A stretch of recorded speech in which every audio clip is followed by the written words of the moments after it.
Olá pessoal, tudo bem? Sejam bem-vindos para a nossa segunda aula de Fisiologia Vegetal. Bem, como eu já havia dito anteriormente, aqueles dois primeiros vídeos foram com respeito ao capítulo 3 e 4 do nosso bebê aqui, ó, livro de Fisiologia Vegetal, tá? Que a gente já entrou em contato de Theiss, Zeiger, Muller e Murphy. Esse livro eu utilizei como roteiro, porque afinal de contas é um livro bem interessante para nós estudarmos aqui o nível de graduação, né? E aí, pessoal, antes de iniciar a nossa aula, eu vou até fazer um breve parênteses aqui. Eu tentei configurar o meu OBS Studio, que é o programa que eu utilizo para gravar aulas, para mudar um pouco o formato do vídeo, só que eu não consegui, e eu fiz uma lambança, nossa, fiz uma bagunça, e eu desinstalei e reinstalei o OBS Studio. Só que depois que eu desinstalei, eu lembrei que toda a configuração de áudio que eu tinha feito lá no ano passado, eu acabei perdendo. Então eu já fiz uma pré-visualização dos vídeos e percebi que o som está um pouco baixo. Então, vocês façam uma avaliação para mim, por favor, me dê o feedback nos comentários, então no grupo do WhatsApp, como que está a gravação do vídeo. Se vocês acharem que está muito baixo, vocês vão ver que tem diferença no volume, né, na qualidade do som das duas primeiras aulas e dessa, porque eu apaguei o meu OBS Studio e reinstalei. E eu não fiz toda a configuração de áudio, porque isso é muito demorado. E como eu estou correndo contra o tempo, porque essa disciplina aqui, vocês sabem muito bem que foi passado no início desse semestre, eu não tive tempo para prepará-la nas férias, normalmente com um tempo de antecedência, então eu estou correndo contra o tempo para poder preparar as aulas para vocês, para que semanalmente sempre tenha um conteúdo novo aí no canal. Porque você sabe que eu estou com essa disciplina de Fisiologia Vegetal e estou em andamento minhas outras disciplinas na graduação, que atualmente é a Melhoramento Vegetal, né, e a de Fitotecnia 1, em particular a cultura do milho e do sorgo. Então, como essas disciplinas estão em andamento, tem as provas, tem os trabalhos, né, tem os resumos para avaliar, né, sempre tem alguma resposta, responder as dúvidas dos estudantes, então para mim fica muito corrido. Então, se vocês acharem que a qualidade do som tá bom assim, eu vou deixar do jeito que tá. Agora, se vocês acharem que está muito baixo, que poderia estar melhor, em relação, por exemplo, às duas primeiras aulas, eu vou tentar procurar nos vídeos no YouTube de novo, como que eu configurei lá na época, que nem eu lembro mais, é tanto vídeo no YouTube que a gente utiliza, que eu vou tentar localizar de novo esses vídeos aí para configurar meu OBS Studio, tá bom, pessoal?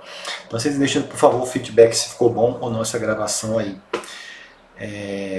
Então vamos lá, vamos começar a nossa aula de hoje aí, né, depois desse breve comentário. Vamos falar agora, hoje, no capítulo 5 desse livro que eu mostrei para vocês, que é o livro de Fisiologia e Desenvolvimento Vegetal, a sexta edição. É o capítulo número 5, tá bom? Falando sobre nutrição mineral.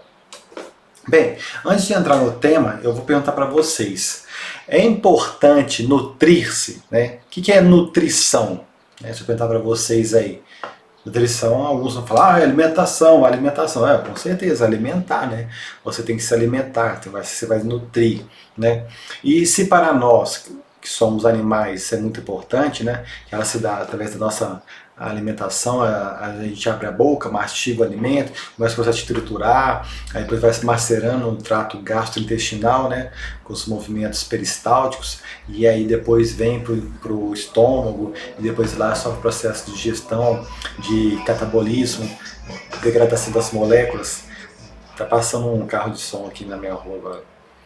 E aí depois ele é absorvido no intestino delgado, né? Então você vê que a gente absorve os elementos químicos que são fundamentais para a nossa existência através da nossa digestão, né? Do trato gastrointestinal. Mas as plantas não têm isso, você sabe muito bem, né?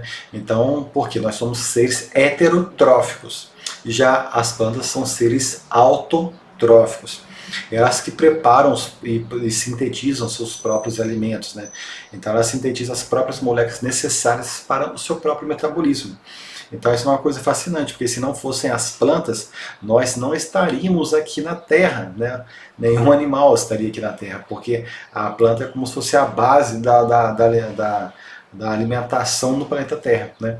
Porque A gente vai ver nesse capítulo que como que se dá o processo de ciclagem desses elementos da natureza, né? E a gente sabe que podemos até considerar de certa maneira que começa com todo o ecossistema começa com as plantas, né? Depois vem os herbívoros, depois vem os animais, os carnívoros que se alimentam, e esses após morrerem, né, os animais, as suas moléculas orgânicas voltam para o solo, ser degradado, ser mineralizado por bactérias, fungos. E aí, novamente, esses compostos orgânicos, né, mineralizados são absorvidos pela planta. Então é muito interessante a gente observar esse ciclo que existe no ecossistema, esse perfeito equilíbrio que existe no ecossistema. Tá bom? E então a gente vai começar nessa questão da nutrição mineral. Então, nutrir-se, a gente pode dizer, portanto, que seria a nutrição mineral, nesse caso aqui, né, seria em particular o ramo da ciência, pelo menos da parte da fisiologia vegetal, em que se preocupa em estudar como as plantas obtêm esses nutrientes do solo, né, e como ela metaboliza esses nutrientes, né, qual será a função de cada um desses nutrientes aí, né. Então a gente sabe que nutrir-se é tão importante nos animais quanto nas plantas também. O nosso objetivo vai ser dar uma breve geral, né, uma breve e geral mesmo visão do que seria a nutrição mineral. Por quê? Porque vocês estão vendo que aqui é apenas um tópico da disciplina, mas vocês vão ter uma disciplina específica só sobre nutrição mineral no semestre mais para frente, que eu não lembro qual que é. Mas vão ter uma disciplina só sobre nutrição mineral, onde o professor vai ter a oportunidade de estudar com vocês durante 6 meses aproximadamente, né, que é o segundo semestre aí, só esse tópico aqui nós vamos ver rapidamente na fisiologia vegetal. Tá bom? Então, nosso intuito aqui é só dar uma visão geral mesmo, e lá vocês vão ter a oportunidade de se esmiuçar com o professor da disciplina lá, ok? Então, vamos lá. Opa, vou estar gravando certinho, ok. Então, vamos lá. Pessoal, de uma forma geral, nós podemos dizer que os minerais, né, eles entram na biosfera, nesse ciclo que existe na biosfera, né, no ecossistema. Esses minerais eles são absorvidos pelas plantas. E qual a região mais específica? Do sistema radicular. Então, esses minerais que existem no solo, né, eles são absorvidos pelo sistema radicular das plantas, e ao adentrar na planta, cada um desses elementos vai seguir para um tecido específico, para uma célula específica, para constituir uma macromolécula. Né? Pode ser utilizado na síntese de carboidratos, pode ser utilizado na síntese de lipídios, pode ser utilizado na síntese de proteínas, de enzimas, de ácidos nucleicos, seja ele DNA ou RNA. Então é muito importante essa questão dessa absorção desses nutrientes, né, para que eles possam ser utilizados no metabolismo da planta, né. Então, nós podemos dizer assim, de uma forma genérica, né, interessante, uma forma metafórica, que as plantas seriam como se fossem umas grandes mineradoras, né, porque afinal de contas elas retiram esses minérios que estão presentes no solo, né, e aí colocam na biosfera para que aconteça todo aquele ciclo que a gente falou aí, né? Então é muito bonito esse equilíbrio que existe no ecossistema, né? E além obviamente, desse fato das plantas terem essa característica, elas também muitas das vezes elas se associam a fungos micorrízicos e bactérias, né? Para que aumente ainda mais esse processo de reutilização desses nutrientes para que possa ser utilizado no metabolismo dessas plantas. Isso é tão bonito, né, que eu gosto de fazer essas comparações, que olha só, se nas plantas existem essa associação, né, entre a planta e fungo, a planta e bactéria, no nosso organismo também existe. Não sei se vocês sabem, mas existe mais células, né, procarióticas, né, células de micro-organismos no nosso intestino, seja intestino delgado, principalmente no delgado, no intestino grosso, né, essas células procarióticas que estão aí, né, elas têm maior quantidade do que as células que de fato fazem parte do nosso ser, né? Que foram aquelas que foram obtidas lá no processo de fecundação, quando o espermatozoide encontrou um óvulo, né? Então olha que bonito isso. Pô, aí você fala, Ramon, como pode ter mais células no meu intestino, né, de micro-organismos do que do meu corpo em si mesmo? Por várias razões. Primeira delas, né, que é mais óbvio, olha o tamanho de uma célula eucariota, por exemplo, de um músculo, e olha, por exemplo, o tamanho de uma célula procariota de uma bactéria. Então é milhares de vezes de diferença de tamanho. Então por isso que tem muito mais bactérias, tão interessante, existe muito mais bactérias, né? Existe muito mais micro-organismos em nós do que realmente células que são nossas, né? Então nós podemos dizer que nós também como se fôssemos um grande ecossistema. Por isso a importância de você cuidar daquilo que você alimenta. Porque se você se alimenta de coisas boas, você vai estar nutrindo as bactérias boas, os micro-organismos bons no seu intestino. Dessa forma você vai estar auxiliando, né, na absorção de nutrientes saudáveis também para o seu organismo. E de uma certa forma você vai ficar uma pessoa mais bem disposta. Então, olha como existe a simbiose no ser humano e também existe a simbiose no caso das plantas. Então isso é muito interessante, né? E pessoal, ao estudar, né, essa nutrição mineral, que nós estamos adentrando nessa breve introdução aqui, existe relação, né, direta com a aplicação de fertilizantes e resposta de produtividade. Como a gente pode ver aqui, ó, nesse gráfico, né? Olha que percebam que em 1960 foi quando começou a Revolução Verde, né, pessoal? Na década da Revolução Verde. Para quem não sabe, a Revolução Verde, a gente fala mais um pouco sobre isso lá no melhoramento vegetal. Na Revolução Verde foi um momento muito importante para a agricultura de uma forma geral, porque foi a união de várias técnicas, né, de fitotecnia, de melhoramento, de utilização de máquinas e implementos agrícolas para aumentar a produtividade. Porque, né, tinha-se uma expectativa de que com o aumento da população mundial poderia também reduzir a disponibilidade de alimentos. Então essa Revolução Verde foi um momento muito importante e marcante da agricultura no mundial, né? Ela foi a que realmente demonstrou e evidenciou a importância de você utilizar rotineiramente fertilizantes corretivos para que fosse possível o aumento da produtividade. Então aqui a gente começa na década de 60, tá vendo? E aí tá vendo aqui o gráfico do uso, perceba, olha o uso como é que foi bem, né, intenso, aí depois deu uma decaída, mas mesmo assim continuou aumentando. Então, o uso sempre foi, a situação uma reta aqui, ó, sempre foi uma reta, uma ascendente, né? E o custo, como é que é o custo disso daí? Né? Então, o custo também, ó, começou aqui, olha a disparidade, a diferença, olha daqui para cá. Então, isso é curioso, porque realmente sabe-se, e é notório, né, que se você aplicar os nutrientes para a planta, ela vai responder em produtividade? Sim, mas tudo também tem um limite e tudo tem umas consequências, porque afinal de contas, segundo algumas estimativas, daqueles fertilizantes que são fornecidos para a planta, a maior parte dele fica no solo ou é lixiviado, né? Então, olha só, teve um aumento da disponibilidade, da oferta desses nutrientes para a planta, né, através do uso de fertilizantes, né, ao longo dessas décadas. Você está vendo aqui, ó, década de 60, 70 e assim por diante, teve um aumento da disponibilidade. Mas qual que foi o problema? Você aumentou a disponibilidade e também aumentou aquela parte que não foi utilizada. Aumentou também o custo de produção, né? Então vamos lá. Vocês sabiam, para vocês terem uma noção, que no caso do nitrogênio, às vezes os agricultores aplicam em tanta grande quantidade, né? Isso acontece muito nos Estados Unidos, mas acontece também em outras regiões do mundo também, tá? Algumas regiões dos Estados Unidos aplicaram tanto fontes de nitrogênio que os mananciais hídricos, né, o lençol freático foi contaminado por nitrato.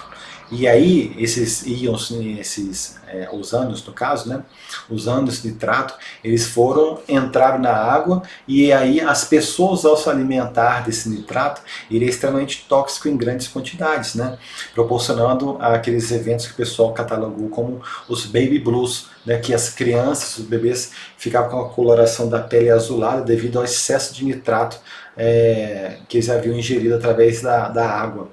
E então é interessante fornecer realmente de fato o nitrogênio, mas tudo na quantidade adequada, porque afinal de contas o nitrogênio ele é muito móvel no solo, então proporcionou esse fenômeno lá nos Estados Unidos, também em outros locais do mundo também, né? Então houve um aumento do uso dos fertilizantes, aumentou a produtividade, com certeza aumentou a produtividade mundial, mas também a gente vê que muitas das vezes não é bem utilizado esses fertilizantes, devido a algum desses problemas que a gente acabou de catalogar para vocês. Apesar que atualmente existem linhas de programa de melhoramento genético que a gente estuda como as plantas poderiam utilizar melhor, serem mais eficientes no uso também desses nutrientes no solo, né? Então a gente vê que tem pesquisadores preocupados com isso. Então, além da contaminação de lençóis freáticos que a gente falou aqui, né, do uso indiscriminado do uso de fertilizante, ainda temos a questão do custo. Olha aqui como que o custo é elevadíssimo você ficar aplicando isso daí, né? Tanto no custo de produção, no custo de distribuição, você aumenta muito o seu custo de produção. E aí a gente sabe muitas das vezes, né, que o agricultor ele tem que manejar naquilo que ele pode, que seria aquela parte de como melhor produzir, porque depois se ele comercializa uma commodity agrícola, quem determina o preço não é mais o agricultor, e sim o próprio mercado, né? Por exemplo, a soja, no caso da soja, do café, né, do milho, nos casos de commodities agrícolas, né? Então o agricultor tem que fazer o máximo para diminuir seu custo de produção para que ele tenha uma margem de lucro maior depois. E nesse caso, podemos mencionar ainda que a obtenção como posso dizer, de fertilizantes fosfatados, eles utilizam recursos que não são renováveis, por exemplo, petróleo. Então, durante o processo de produção, né, há muito gasto de petróleo, né? Então, esse é, de certa forma, também altamente danoso para o ecossistema, né? Porque dependendo da quantidade de poluentes que podem ter, se não forem tratados, esses efluentes, né, pode contaminar todo um ecossistema. Então, pessoal, a gente vê que essa área de nutrição mineral é uma área complexa, porque ela envolve vários fatores, né? Envolve como que os nutrientes entram na planta, como eles são metabolizados, né? Envolve o conhecimento também do próprio solo em si, e envolve conhecimento de biologistas que trabalham com micro-organismos, né? Então essa parte ela é muito interessante, dessa parte da nossa área da engenharia agronômica, que trata da nutrição de plantas, tá bom? Bem, então vamos lá. Agora porque não passou, aí passou. Então o primeiro tópico que nós vamos ver na nossa disciplina aí seriam os nutrientes essenciais. Pessoal, nutrientes essenciais ou elementos essenciais, né, são aqueles elementos que as plantas necessitam, né, para completar o seu ciclo de vida. E esses elementos essenciais, eles podem ser divididos em elementos minerais, macro ou micronutrientes. Então, o macronutriente ou micronutriente. Essa classificação, pessoal, com relação a macro e micronutriente, é uma classificação com relação à concentração dos elementos nas plantas. Olhem aqui, por exemplo, aqui, ó, macronutriente. Aqui a gente nem vai dizer, né? Porque, por exemplo, aqui, ó, todos esses daqui de baixo são obtidos pelo solo. Já o hidrogênio, carbono e oxigênio, eles são obtidos a partir da água e do dióxido de carbono. Mas eles são fundamentais, para você ter uma noção aqui da quantidade de cada um deles aqui, ó. Hidrogênio, carbono, oxigênio. Agora, e daqueles que nós vamos falar hoje aqui, ó? Porque a água nós já falamos na aula passada, né? Foi o capítulo 3 e o capítulo 4. A importância da água e como ela entra e é distribuída na planta. Na parte de que nós falamos de fotossíntese, iremos falar como o dióxido de carbono ele é fixado na planta e dessa forma ele é utilizado para a síntese de moléculas de glicose e essa vai ser utilizada em várias rotas metabólicas dentro da planta. Então, hoje nós vamos focar basicamente nesses nutrientes aqui, que seriam os macronutrientes e os micronutrientes. Pessoal, bebi uma água, está muito seco. Aqui no beirado é seco demais.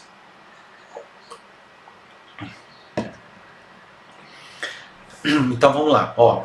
Os macronutrientes, com relação, lembremos, essa classificação é quanto à concentração dos elementos na planta, tá? Nitrogênio, potássio, cálcio, magnésio, fósforo, enxofre e silício, ok?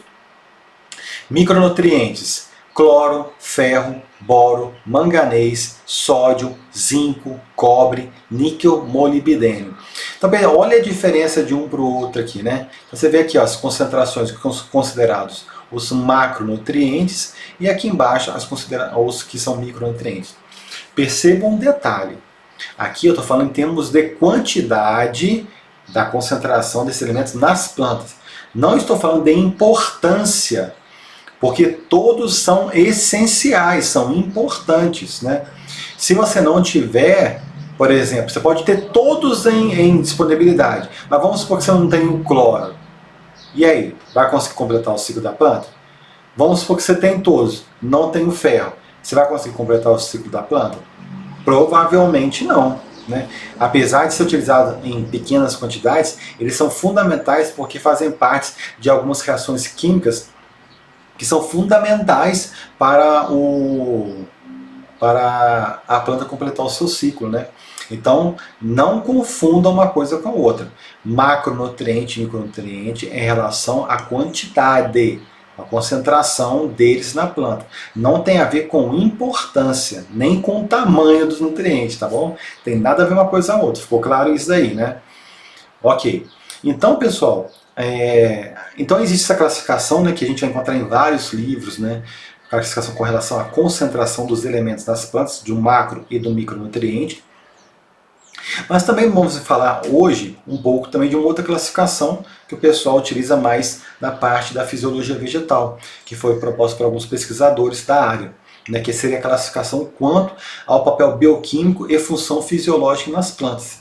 Então percebam que aqui essa classificação ela está muito mais em sintonia com aquilo que nós vamos estudar, né, que seria a parte da fisiologia da planta. Mas é igual eu falei, pessoal, isso aqui são duas classificações.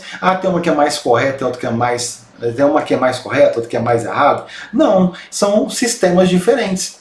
Os autores que elencaram essas classificações, cada um tem suas justificativas, né? Então, tá perfeito. Desde que você sabe que esses elementos são fundamentais para a planta completar o seu ciclo, esse que é o mais importante. Agora, com relação, se você vai classificar com relação à concentração ou com relação à parte do papel fisiológico, isso aí vai depender muito mais de qual prisma você vai analisar a situação. Então, com relação àquela parte bioquímica, né, pessoal, a gente colocaria no grupo 1 o nitrogênio, o enxofre, no grupo 2, fósforo, silício, boro, grupo 3, potássio, cálcio, magnésio, cloro, manganês, sódio, zinco. Grupo 4, ferro, cobre, níquel e molibdênio. Ramon, o que é esse negócio de grupo 1, 2, 3 e 4? O outro era mais fácil, o outro era macro e micronutrientes. Eu também até acho que o outro era mais fácil. Mas essa aqui é uma visão mais voltada à bioquímica. Como a gente está falando aula de fisiologia, então vamos falar um pouco dela também, pelo menos que vocês saibam que ela existe, né? Então aqui, ó, o grupo 1, ele está aqui, ó. O que seria esse grupo 1 que nós falamos? Ó, nutrientes que fazem parte de compostos de carbono. Aí vai falar cada um deles, ó. O nitrogênio e o enxofre faz parte do grupo 1, você sabe o que a gente falou? Então, o nitrogênio faz parte de quê? Vocês já aprenderam lá em bioquímica. Aminoácidos, né? Proteínas, que você sabe que a proteína é um polímero de aminoácidos, ácidos nucleicos, né? Então aqui vai falando, né, os compostos de carbono que necessitam na sua constituição de átomos de nitrogênio. E aqui na parte de baixo aqui, ó, vai falar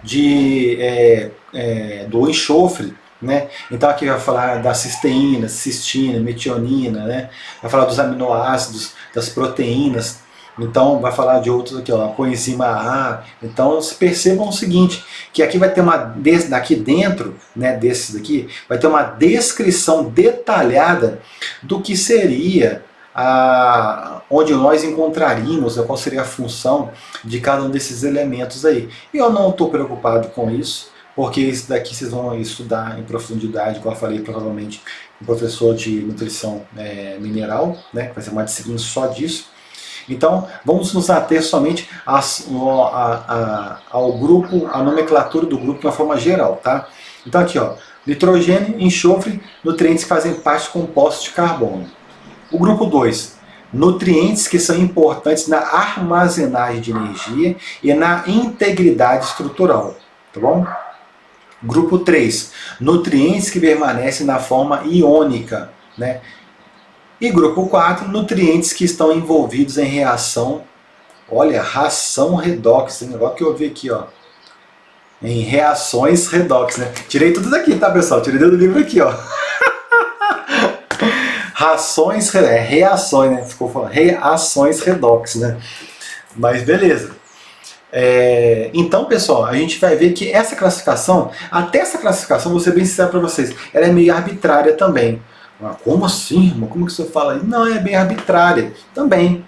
Por quê? Vamos pensar o seguinte aqui, ó.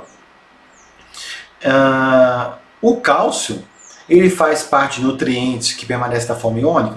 Sim, faz. Mas sabia que o cálcio também, ele pode estar relacionado, né, com a integridade estrutural também? Pode.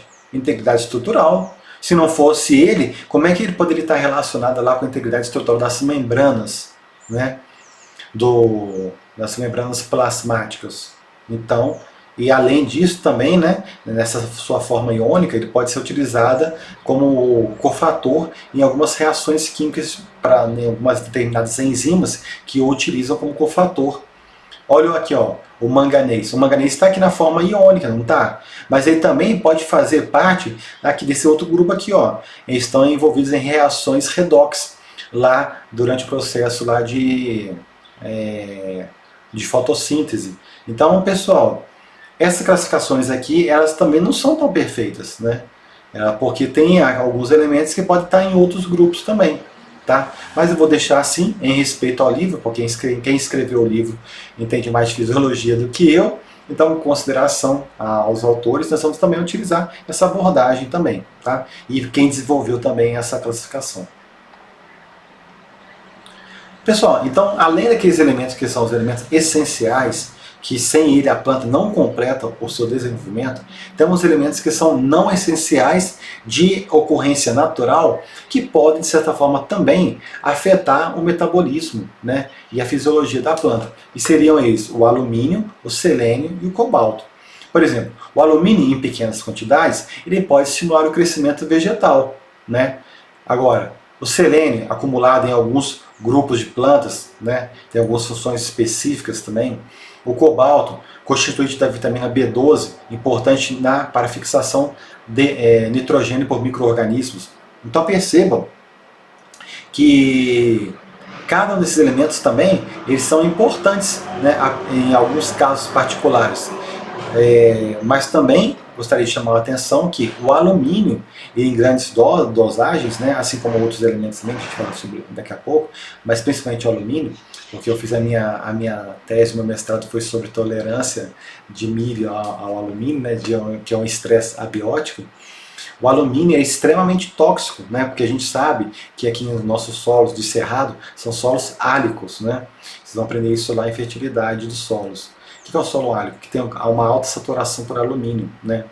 E aí esses solos álicos, que possuem uma grande quantidade de alumínio tóxico na sua forma tóxica, quando a planta os absorve, né, o alumínio tem a alta afinidade química para as moléculas de DNA, né? E aí dessa forma a gente vai ver quando tem problemas de contaminação, né, de toxicidez por alumínio, as raízes elas não crescem, elas ficam calibrosas e ficam curtas Porque como o processo de divisão celular ficou comprometido, então a planta não consegue crescer, né? Aí na parte aérea você olha assim, nossa, parece que está com sintoma de falta de nitrogênio, sintoma de falta de água.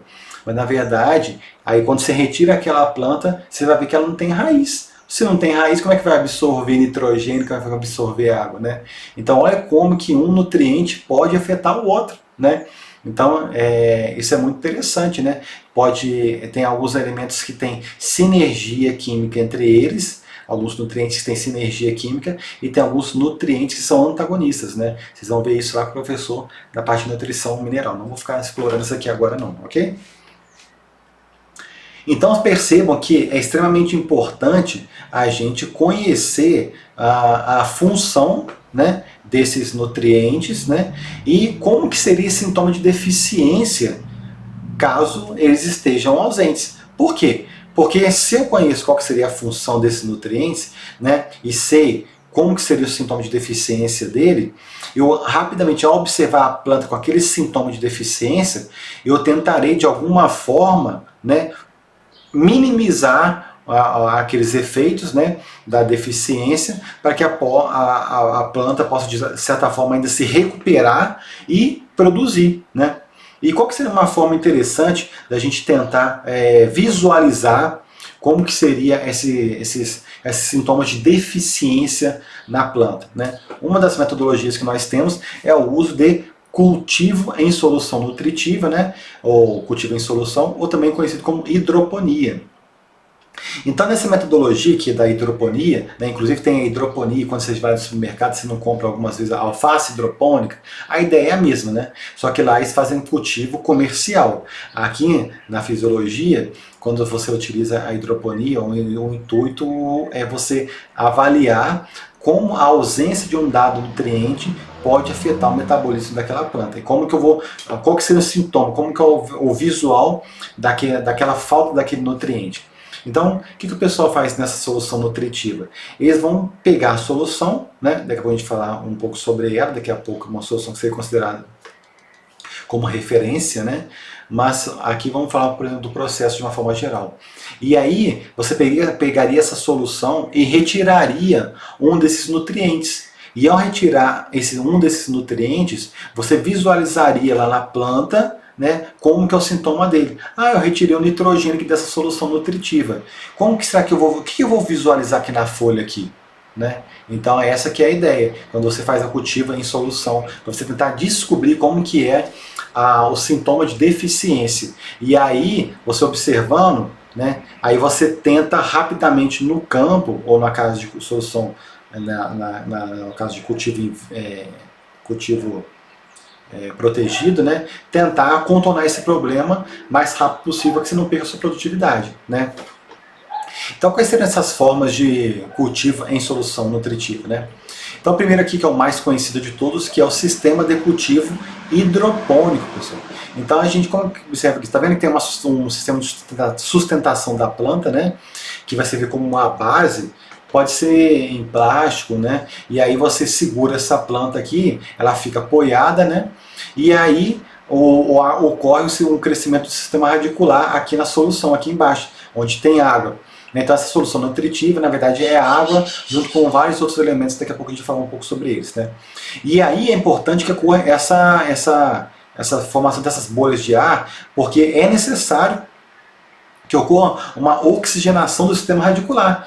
Né? Você tem que ter uma oxigenação do sistema radicular para que ele possa desempenhar seu papel, que é a absorção desses nutrientes aí, porque senão, mesmo em contato com os nutrientes, se faltar oxigênio, né, aí pode comprometer realmente o processo de absorção aqui nas raízes, tá bom? Estou vendo quantos minutos que já tem aqui, eu pensei que essa aula ia encerrar, já tem 30 minutos. Vou tentar ser um pouco mais sábio, vou tentar, não prometer muita coisa não. Porque sempre quando eu falo que vou prometer, eu enrolo. Bem, então o sistema de cultivo hidropônico é a primeira opção, tá? Então, ele tem essas características. A segunda opção seria o sistema de cultivo em película de nutrientes. Então eu percebo que a diferença desse para esse é que a solução nutritiva, né, ela sendo constantemente, ela pega um ciclo, ela é bombeada e volta. Ela é bombeada e volta, tá vendo? E realmente aqui é a mesma coisa, você tem que borbulhar, né? Você tem que colocar oxigênio. Qual que seria a vantagem dessa em relação à outra? Percebam que aqui o sistema radicular está muito mais aerado, então ele tem essa vantagem de você conseguir ter uma aeração melhor do seu sistema radicular e, em alguns casos, pode ser desejável do ponto de vista do desenvolvimento da raiz e da planta da parte aérea também, né? Então, isso é interessante. Então, por que é película de nutrientes? Porque é bombeado, uma pequena quantidade da solução nutritiva ela passa aqui, tem contato com as raízes absorvem. Não é todo o sistema radicular, diferentemente do anterior, né? Inclusive, estou lembrando aqui no meu mestrado, quando eu fiz a avaliação da toxidez para alumínio, eu utilizei esse sistema de cultivo, foi hidropônico. Só que lá obviamente, eu trabalhei lá na Embrapa, foi com milho, né? Então é uma metodologia interessante para você avaliar a, a toxidez, né? Ou a toxidez ou a deficiência de alguns tipos de elementos. Lá no meu caso do meu mestrado, eu avaliei a toxidez por alumínio. Então, eu fiz a solução nutritiva com diferentes níveis de alumínio para ver qual que seria tóxico para minhas plantas de milho, porque eu estava selecionando materiais resistentes, né? Então, quem quiser ler mais depois, a gente pode trocar uma ideia. Eu tenho na minha tese de mestrado lá também, isso daí, como que eu fiz lá. Outra aqui, pessoal, uma tese não, mestrado e dissertação, tese e doutorado, desculpe. É que a gente normalmente fala tese para os dois, mas é errado. Dissertação é mestrado e tese e doutorado.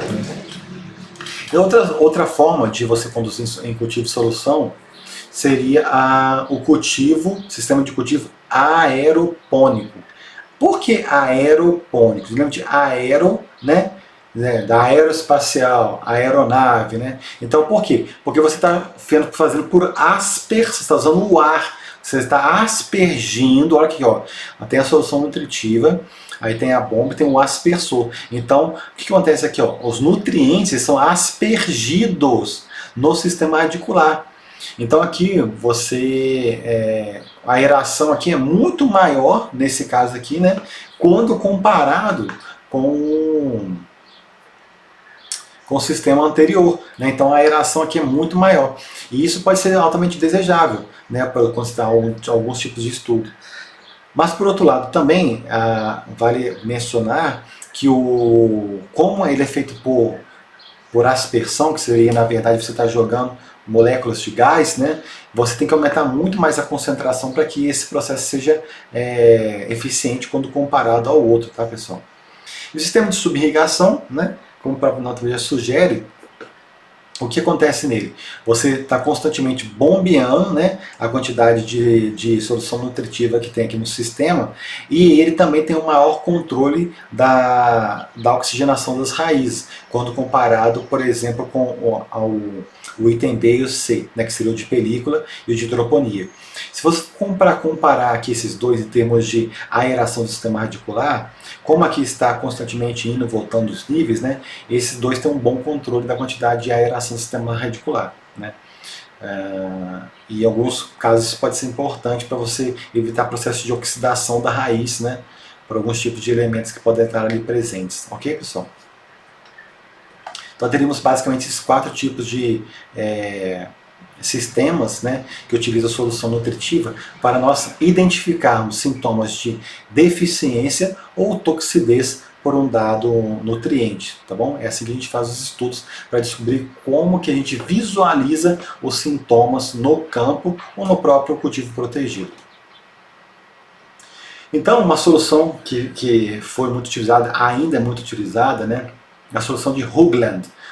Dennis Hoagland foi um pesquisador, né, norte-americano, que ele propôs, né, na verdade ele propôs uma outra, só que essa aqui é modificada, porque os outros foram acrescentando alguma coisa, mas como ele foi assim, um dos primeiros a se dedicar, né, com grande afinco sobre esse sistema de solução nutritiva, em homenagem a ele, ficou conhecido como solução de Hoagland. E aí, nessa solução, perceba o seguinte, pessoal. Tá vendo que aqui tem os macronutrientes, estão vendo aqui, e os micronutrientes. E aqui estão as fórmulas químicas que são utilizadas, a concentração molar de cada uma delas, tá vendo? A concentração estoque. E aí, aqui tem quais são os elementos que estão sendo fornecidos, ó. Aqui fica claro de entender aqui, ó. Ó, o nitrato de potássio aqui, ó, você está vendo aqui o KNO3. O que está fornecendo? Está fornecendo nitrogênio e está fornecendo potássio, né? Então perceba aqui, ó, todas essas substâncias, né, elas estão fornecendo quais elementos, quais átomos? Nitrogênio, potássio, cálcio, fósforo, enxofre e magnésio, né? E aí aqui está a concentração em parte por milhão de cada um deles. E aqui também tem os micronutrientes, né? E aqui tem o cloreto de potássio, né? Ali, ó, o cloreto de potássio está fornecendo o quê? O cloro e o potássio. Mas o potássio a gente saberia muito bem que está ali dentro. Mas de uma forma geral aqui, a gente sabe que utilizando essa solução aqui vai fornecer todos esses teores, essas concentrações finais desses elementos químicos aqui. Então, dos micronutrientes, o que essa solução está fornecendo? Cloro, boro, manganês, zinco, cobre, molibdênio, ferro. Existe também a possibilidade, se estiver estudando alguns tipos de mecanismos fisiológicos, você pode utilizar também esses elementos químicos para fornecer níquel e fornecer silício, né? Então a gente percebe que essa solução aqui ela é uma solução nutritiva que é muito utilizada e ela é interessante também para estudar. Então vamos supor, se eu quisesse, por exemplo, estudar, igual a gente comentou ali, qual seria o sintoma de deficiência do nitrogênio. Então eu poderia utilizar essa solução nutritiva, que é uma solução nutritiva base, e todos os elementos químicos aqui que tem o nitrogênio, eu poderia tirá-los, né? Então eu poderia tirá-lo e aí dessa forma eu conseguiria atingir meu objetivo, que seria, ao tirar o nitrogênio da solução, eu conseguiria visualizar quais são os sintomas de deficiência lá na folha, tá bom? E isso, pessoal, ele é muito interessante, esses estudos de como os elementos podem funcionar, né, bioquimicamente, fisiologicamente dentro da planta, porque, igual comentamos, temos aquela classificação de macronutrientes, micronutrientes, aquela classificação segundo a sua rota metabólica, bioquímica, fisiológica, mas de uma forma geral, o que a gente pode dizer? Esses elementos que são os essenciais, nós podemos colocá-los na seguinte classificação. Uns têm função de estrutura, né, na estrutura vegetal, outros têm função no metabolismo vegetal, né, e outros na osmorregulação. Então essa aqui é uma classificação também que pode ser utilizada, né, uma classificação geral que é válida também, né. Então a gente pode ver que tudo depende do sistema que você vai classificar, depende daquela pessoa que está estudando, mas o importante é saber principalmente como identificar o sintoma de deficiência ou toxidez daquele elemento para que eu possa corrigir em tempo, né? Então, por isso que é importante esse diagnóstico nutricional, né, que a gente vai fazer através do diagnóstico, vou olhar, vou avaliar, isso aí está um amarelecimento. O amarelecimento, o que esse amarelecimento pode ser? Está acontecendo em folha jovem ou folha velha? Né? Então é isso que a gente tem que tentar descobrir. E aí, através desse diagnóstico que a gente vai ver a partir da observação daquela planta, né? Aí eu vou descobrir quais seriam aquelas deficiências. Só que a gente sabe muito bem que esses sintomas, tentar descobrir esses sintomas de deficiência no campo é muito difícil, porque no campo o solo é muito complexo. Né? Pode acontecer deficiências simultâneas, né? O que é deficiência simultânea? Um elemento está faltando e o outro também. Então, quando os dois faltam simultaneamente, aí você olha a folha lá, está engruvinhando. Aí você fala, mas o que será que é isso? Aí você vê que lá no solo estava faltando vários elementos químicos, né? Micronutrientes, macronutrientes, aí você fica naquela dificuldade. Mas quando você utiliza a solução nutritiva, aí você retira essa questão da ausência de vários nutrientes, de várias deficiências simultâneas, né? Porque uma pode influenciar na outra e assim dificultar no diagnóstico nutricional. E aqui, ó, um elemento químico influenciando no outro, foi igual eu comentei, né? Existem alguns elementos químicos que eles têm sinergia um em relação ao outro, né?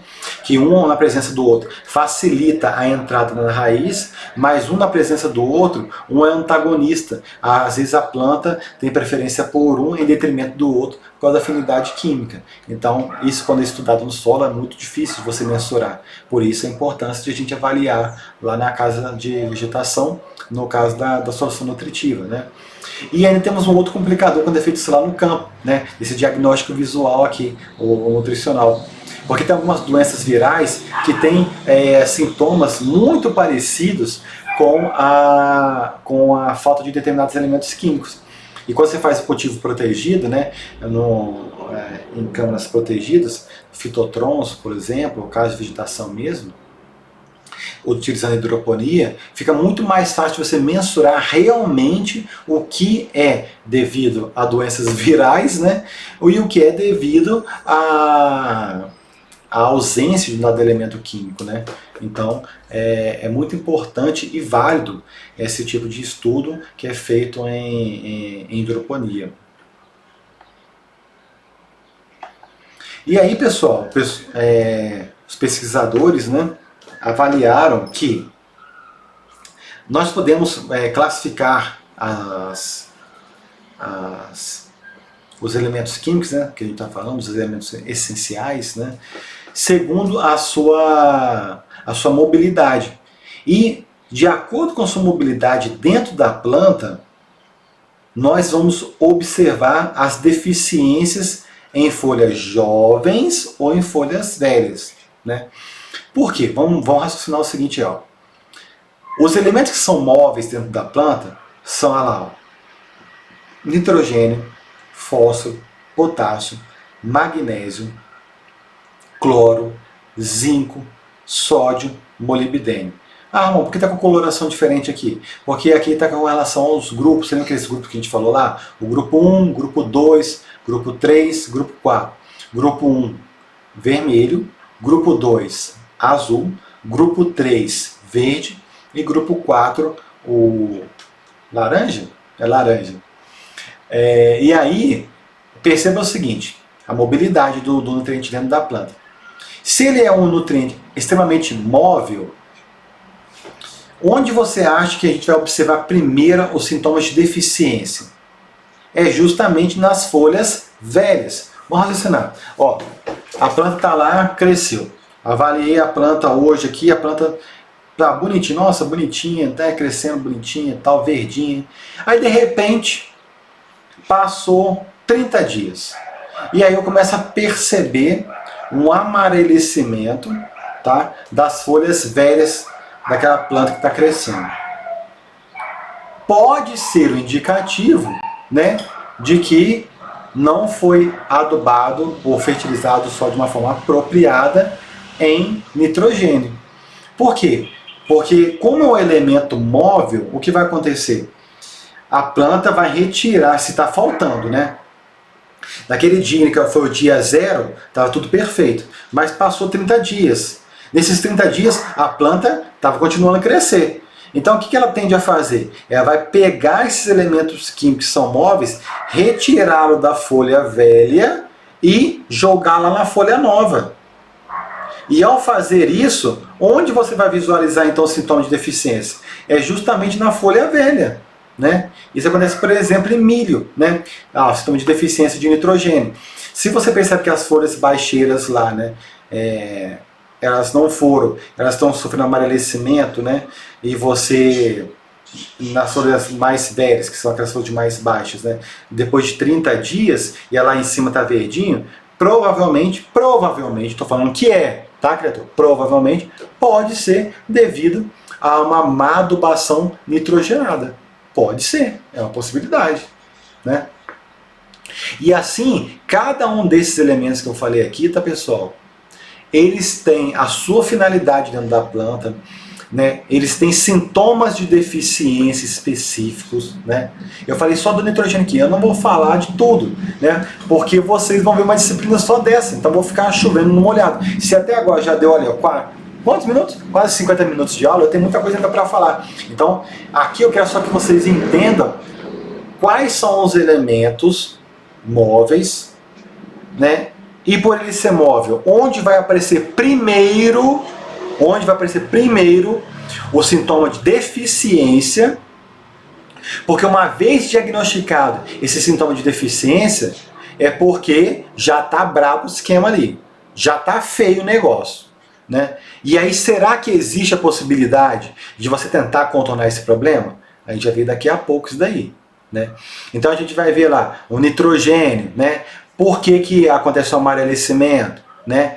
E por que dos folhas velhas vocês já entenderam, né? Porque eles saem da folha velha e vai lá para a folha nova para continuar o metabolismo lá. Isso aí já foi bem claro.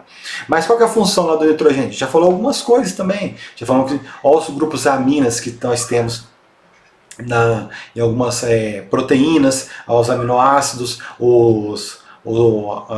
faz parte das bases nitrogenadas do DNA, do RNA, né? Então, e tem várias outras também aplicações do nitrogênio. Ele faz parte das moléculas de pigmentação, de clorofila. Então, o nitrogênio tem várias utilidades dentro da planta. Então, de acordo com a finalidade dele dentro da planta, ele vai ter um sintoma visual diferente, né? Eu falei só do nitrogênio aqui, mas cada um desses daí tem o amarelecimento em folhas mais jovens, né, se é internerval ou não, né, se aparece a formação de pigmentos roxo devido à antocianina. Então, eu não vou falar disso daqui, eu vou deixar o professor lá de nutrição mineral falar em detalhes para vocês. Mas o que eu quero saber é quais são os elementos, né, móveis e por que começa a ser visualizado primeiro nas folhas velhas, tá? Então, e quais são os elementos imóveis, né? Então agora nas folhas mais jovens. Então vamos lá, pessoal. Então perceba o seguinte: se ele é imóvel na planta, então lá no dia 0, né, a planta estava perfeitinha. Mas lá no dia 30, você começou a visualizar, né, que a planta estava com sintomas de deficiência, de amarelecimento internerval lá, entre as nervuras. Justamente quais folhas? As folhas jovens. Por quê? Porque, por exemplo, o ferro ele é extremamente fixo na planta. Ele tem muita dificuldade de ser translocado dentro da planta. Então, no dia 30, as folhas velhas estarão com o seu aspecto normal, mas as folhas mais jovens elas estarão comprometidas, né, devido à ausência do ferro para que ela possa essas moléculas de ferro, esses átomos de ferro, perdão, possam entrar, por exemplo, na cadeia de transporte de elétrons, né? Então é interessante você notar essas diferenças, né? Quando o elemento é móvel, você observa primeiro os sintomas de deficiência nas folhas mais velhas. Quando o elemento é imóvel, você observa primeiro os sintomas de deficiência nas folhas mais jovens, tá bom? Beleza? Então esse para mim é o importante na nossa disciplina aqui, o basicão mesmo. E aí estudamos esses elementos daí, né? Aí eu pergunto para vocês, estudamos os elementos e tal, será que tem como eu visualizei o sintoma de deficiência, será que tem como ainda manejar de alguma forma para que a planta ela possa responder e ainda tentar melhorar a sua produtividade? Existe essa possibilidade, né? Agora, se é uma planta de ciclo anual ou se é uma de ciclo perene, isso vai complicando ainda mais. Por exemplo, se é uma planta de ciclo rápido, como que você vai contornar esse problema aí? Né? A planta às vezes já completou o ciclo lá e não produziu o que deveria. Agora, se é uma planta de ciclo perene, você tem uma janela de possibilidade maior, né? E antes de acontecer o problema, temos ferramentas para que vocês, melhor ainda, antes do problema acontecer, você evitar com que esse problema surja. Que seria como? Você realizar uma análise de solo e análise de tecidos, você realmente consegue minimizar bastante esses problemas. Por quê? Eu vou falar para vocês aqui. Se você faz uma análise de solos, vamos supor que você está trabalhando com a cultura de ciclo anual, né? O milho, por exemplo. Você está trabalhando lá com milho e aí você vai estabelecer a cultura no plantio, vai realizar o plantio, e antes de você plantar, o mínimo que você vai fazer é, será que esse solo tem todos os nutrientes necessários para a planta de milho desenvolver? Então você vai lá, faz uma amostragem, faz uma análise de solo, para você ter uma ideia do que possivelmente estará disponível para a planta. Porque eu dei bastante ênfase nisso. Porque na hora que você faz análise de solo, tem vários métodos diferentes, tem laboratórios diferentes, né? E aí tem reagentes diferentes.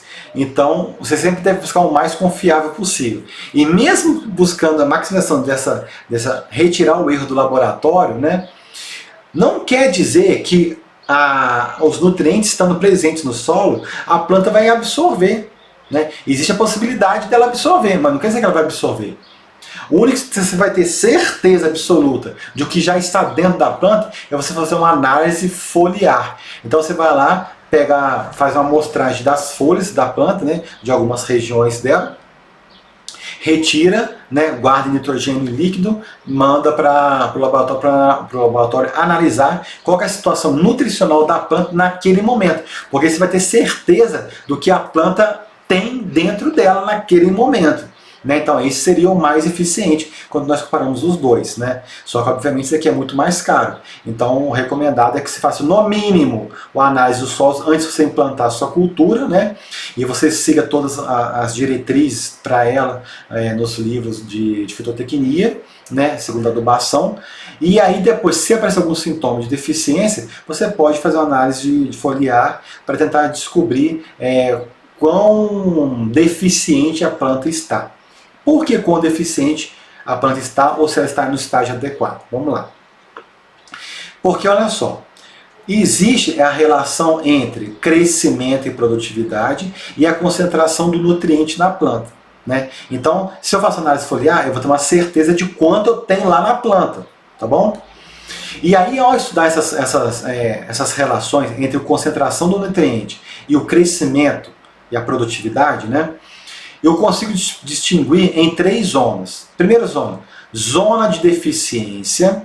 Segunda zona, zona adequada de nutrientes. E a última zona seria a zona tóxica da concentração de nutrientes no tecido. Tá? Perceba o seguinte, a zona de deficiência seria aquela zona em que se você colocar um nutriente para a planta, ela vai responder em produtividade até chegar no seu máximo. Aqui no livro tem um gráfico errado, que esse aqui está errado lá no livro, né? Eu já estou arrumando aqui para vocês. Aqui, ó, tá vendo que no livro ele fala que a zona de deficiência é aqui, mas não, filho. Se é uma adição de nutriente até ela chegar ao seu máximo, o máximo é justamente nesse ponto. E essa reta que eu coloquei para vocês aqui, ó, é a reta que seria o nome correto dela, da concentração crítica. Né? Então a zona de deficiência ela vem até aqui, ó, até aqui, tá vendo? Seria esse intervalo aqui. Essa é a zona de deficiência. Então a concentração crítica é justamente esse ponto aqui, ó. A concentração crítica de nutrientes, ou seja, é o mínimo de nutrientes que você coloca para sua planta, né, para que ela tenha o máximo de produtividade. Tá vendo aqui, ó? Então do ponto de vista agronômico, vocês são engenheiros agrônomos, né? Vocês são engenheiros, primeiro eu acho que vocês vão se tornar engenheiros agrônomos. Eu espero profundamente que vocês sejam bons, não é qualquer um, bons engenheiros agrônomos. Vocês vão querer qual ponto? Um ponto que você está jogando nutriente fora, ou um ponto que você consegue colocar o mínimo e ter a produtividade máxima. Você vai reduzir seus custos de produção. Falando tanto de custo de produção, é importante saber isso daí. Né? Então a concentração crítica seria a concentração mínima de nutrientes para que você tenha um máximo de produtividade. Então esse aqui tudo está na zona de deficiência. Aí logo depois nós temos a zona adequada. O que é a zona adequada? Independente da concentração de nutrientes aqui, ó, tá vendo? Parece tudo aqui, ó, até aqui no azul, tá vendo? É do verde até o azul. Isso também tá errado aqui no lugar. Eu tô colocando do verde até o azul. Presta atenção que eu tô corrigindo para vocês, hein? No livro tá errado. Essa é a zona adequada, que seria qual zona? Que, independente da concentração de nutrientes, a produtividade é máxima. Então, olha aqui, ó, olha aqui, pensando do ponto de vista agronômico. Se eu colocar o nutriente nessa quantidade ou nessa quantidade aqui, a resposta da planta é 100% já é máxima. Então, o que eu estou fazendo com esse nutriente aqui? Jogando dinheiro no lixo. Você quer jogar dinheiro no lixo? Se a propriedade for sua, se você estiver trabalhando para alguém, lógico que não, só se for doido. Dinheiro está dando difícil. Você vai querer jogar dinheiro no lixo? Lógico que não. Você é louco? Rasgar dinheiro fora? Não. Então, o ideal é que a gente chegue nesse ponto. O mínimo de concentração de nutrientes para ter um máximo de produtividade, concentração crítica. Por outro lado, nós temos também uma zona tóxica. O que é a zona tóxica? Porque se você colocar muito nutriente também, olha aqui, ó, tá vendo do azul, esse ponto aqui, ó, tchum, aqui, ó, perceba que já começa a inclinar aqui, ó, a resposta da produtividade. Porque você colocou tanto nutriente que o nutriente passou a ser tóxico para a planta. Então, essa zona em que o nutriente, a concentração dele, passa a ser tóxica para a planta, é chamada de zona tóxica, óbvio, né? Então nós temos essas zonas aí dentro desse gráfico, tá? Por que isso é importante? Porque você fez análise de tecido. Olha que você fez análise de tecido aqui. Você vai descobrir qual concentração do nutriente lá da planta lá. Né? Aí você vai ver se está na zona de deficiência, zona adequada ou tóxica. E aí você vai conseguir corrigir segundo a necessidade da planta naquele momento lá, né? Ficou claro? Beleza. Como não tem como questionar diretamente para vocês aí, se tiver qualquer dúvida eu sempre falo, manda lá no grupo de WhatsApp, se a gente fez grupo de WhatsApp à toa. Não foi à toa, foi para tirar a dúvida, foi para agilizar a conversa. Nós temos também, vocês podem utilizar o e-mail institucional, vocês podem utilizar o Virtual If, vocês podem utilizar o próprio o YouTube, se vocês quiserem perguntar nos comentários aí abaixo. Então, não fiquem com dúvidas, beleza? Ok. E aí, né, pessoal, a gente foi lá, estudou essas zonas, né, a gente sabe agora a zona de deficiência, a zona adequada, a zona tóxica, né? E aí a gente vai começar a tratar essas deficiências. Só que antes de tratar a deficiência, existe um certo ciclo de nutrientes na natureza. Por quê? Porque já para pensar que as plantas é como se fossem os recicladores minerais dos elementos minerais da natureza? Porque olha só, as plantas, elas absorvem os nutrientes do solo. Né? Aí depois essas plantas são consumidas por animais e seres humanos, né? E aí, ao ser colhida essa cultura, fica um resto de cultura lá no campo, não fica? Aí vem os minerais, os micro-organismos, e mineralizam esses compostos orgânicos e eles voltam de certa forma para aquele sistema. Né? E ainda, se os animais, os seres humanos forem daquela localidade, né, através das suas fezes, da decomposição dessas fezes, os minerais acabam voltando também, de certa forma, para o solo. Isso é tranquilo, né? Então, as plantas fazem esse processo de reciclagem desses nutrientes, fazendo com que eles sempre retornem para a biosfera. Só que temos um pequeno problema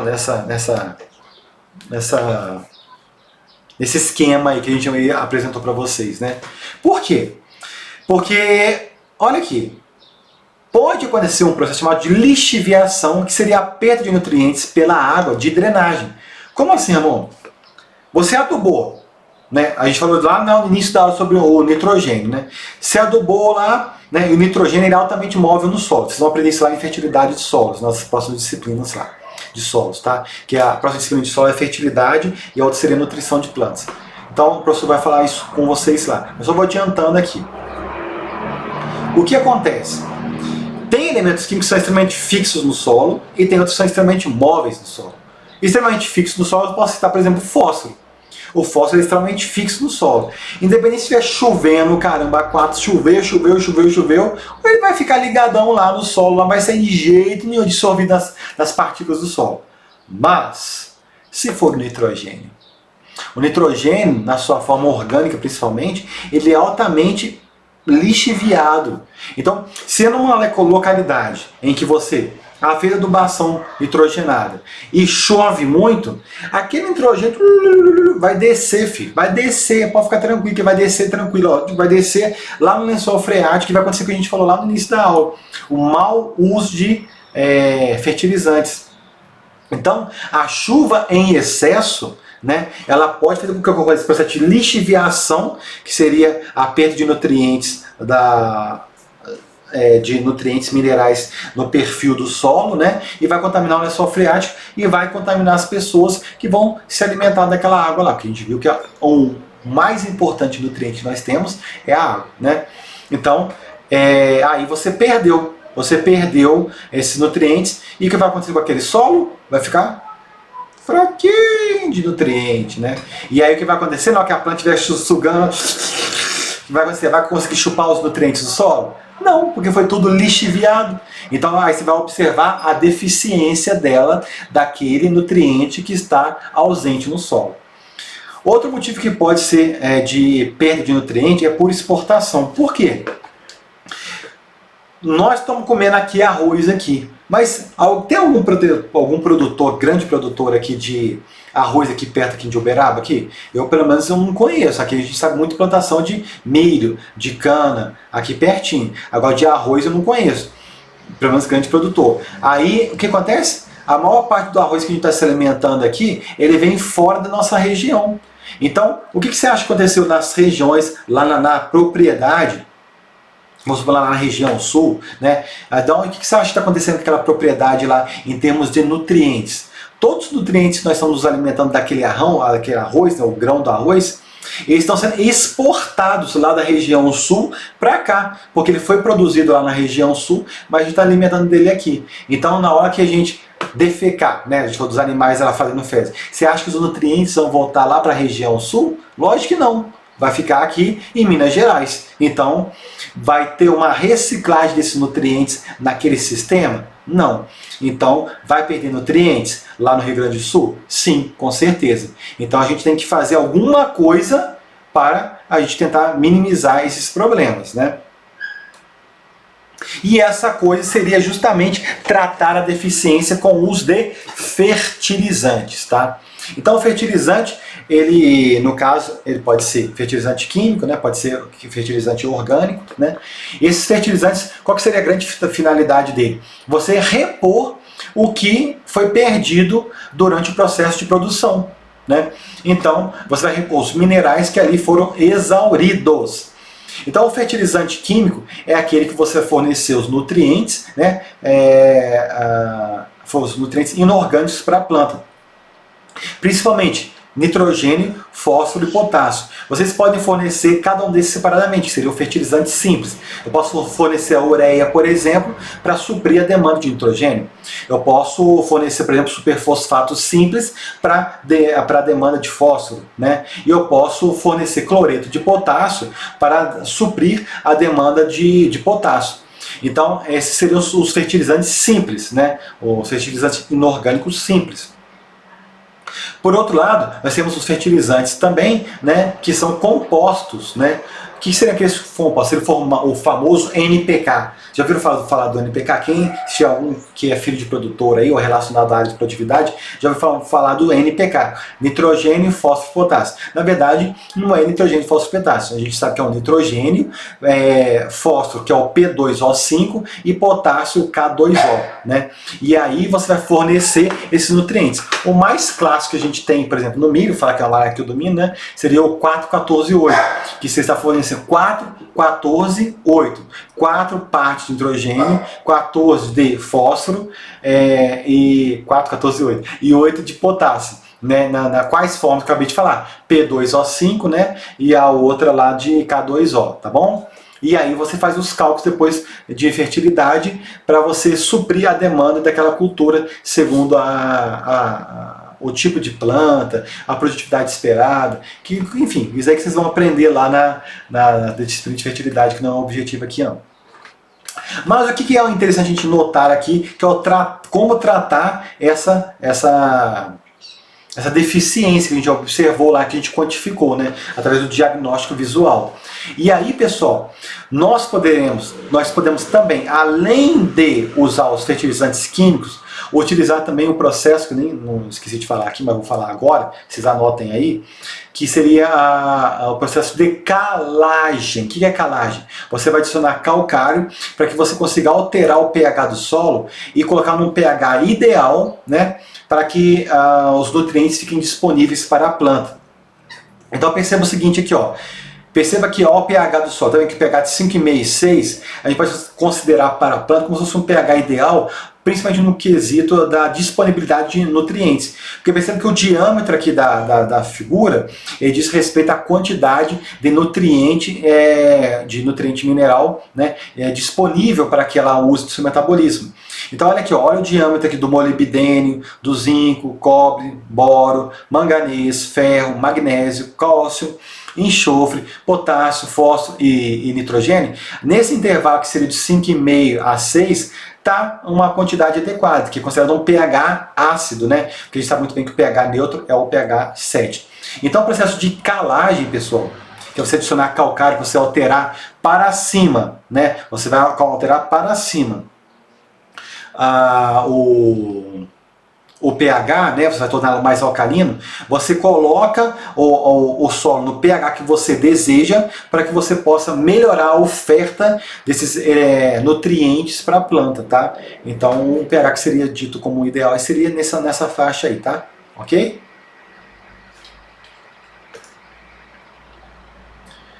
Então, além dos nutrientes que a gente comentou aí, que seria o nutriente os nutrientes que a gente citou anteriormente, seriam os minerais, né? Os fertilizantes. Tô viajando aqui, pessoal. Hoje estou meio lesado.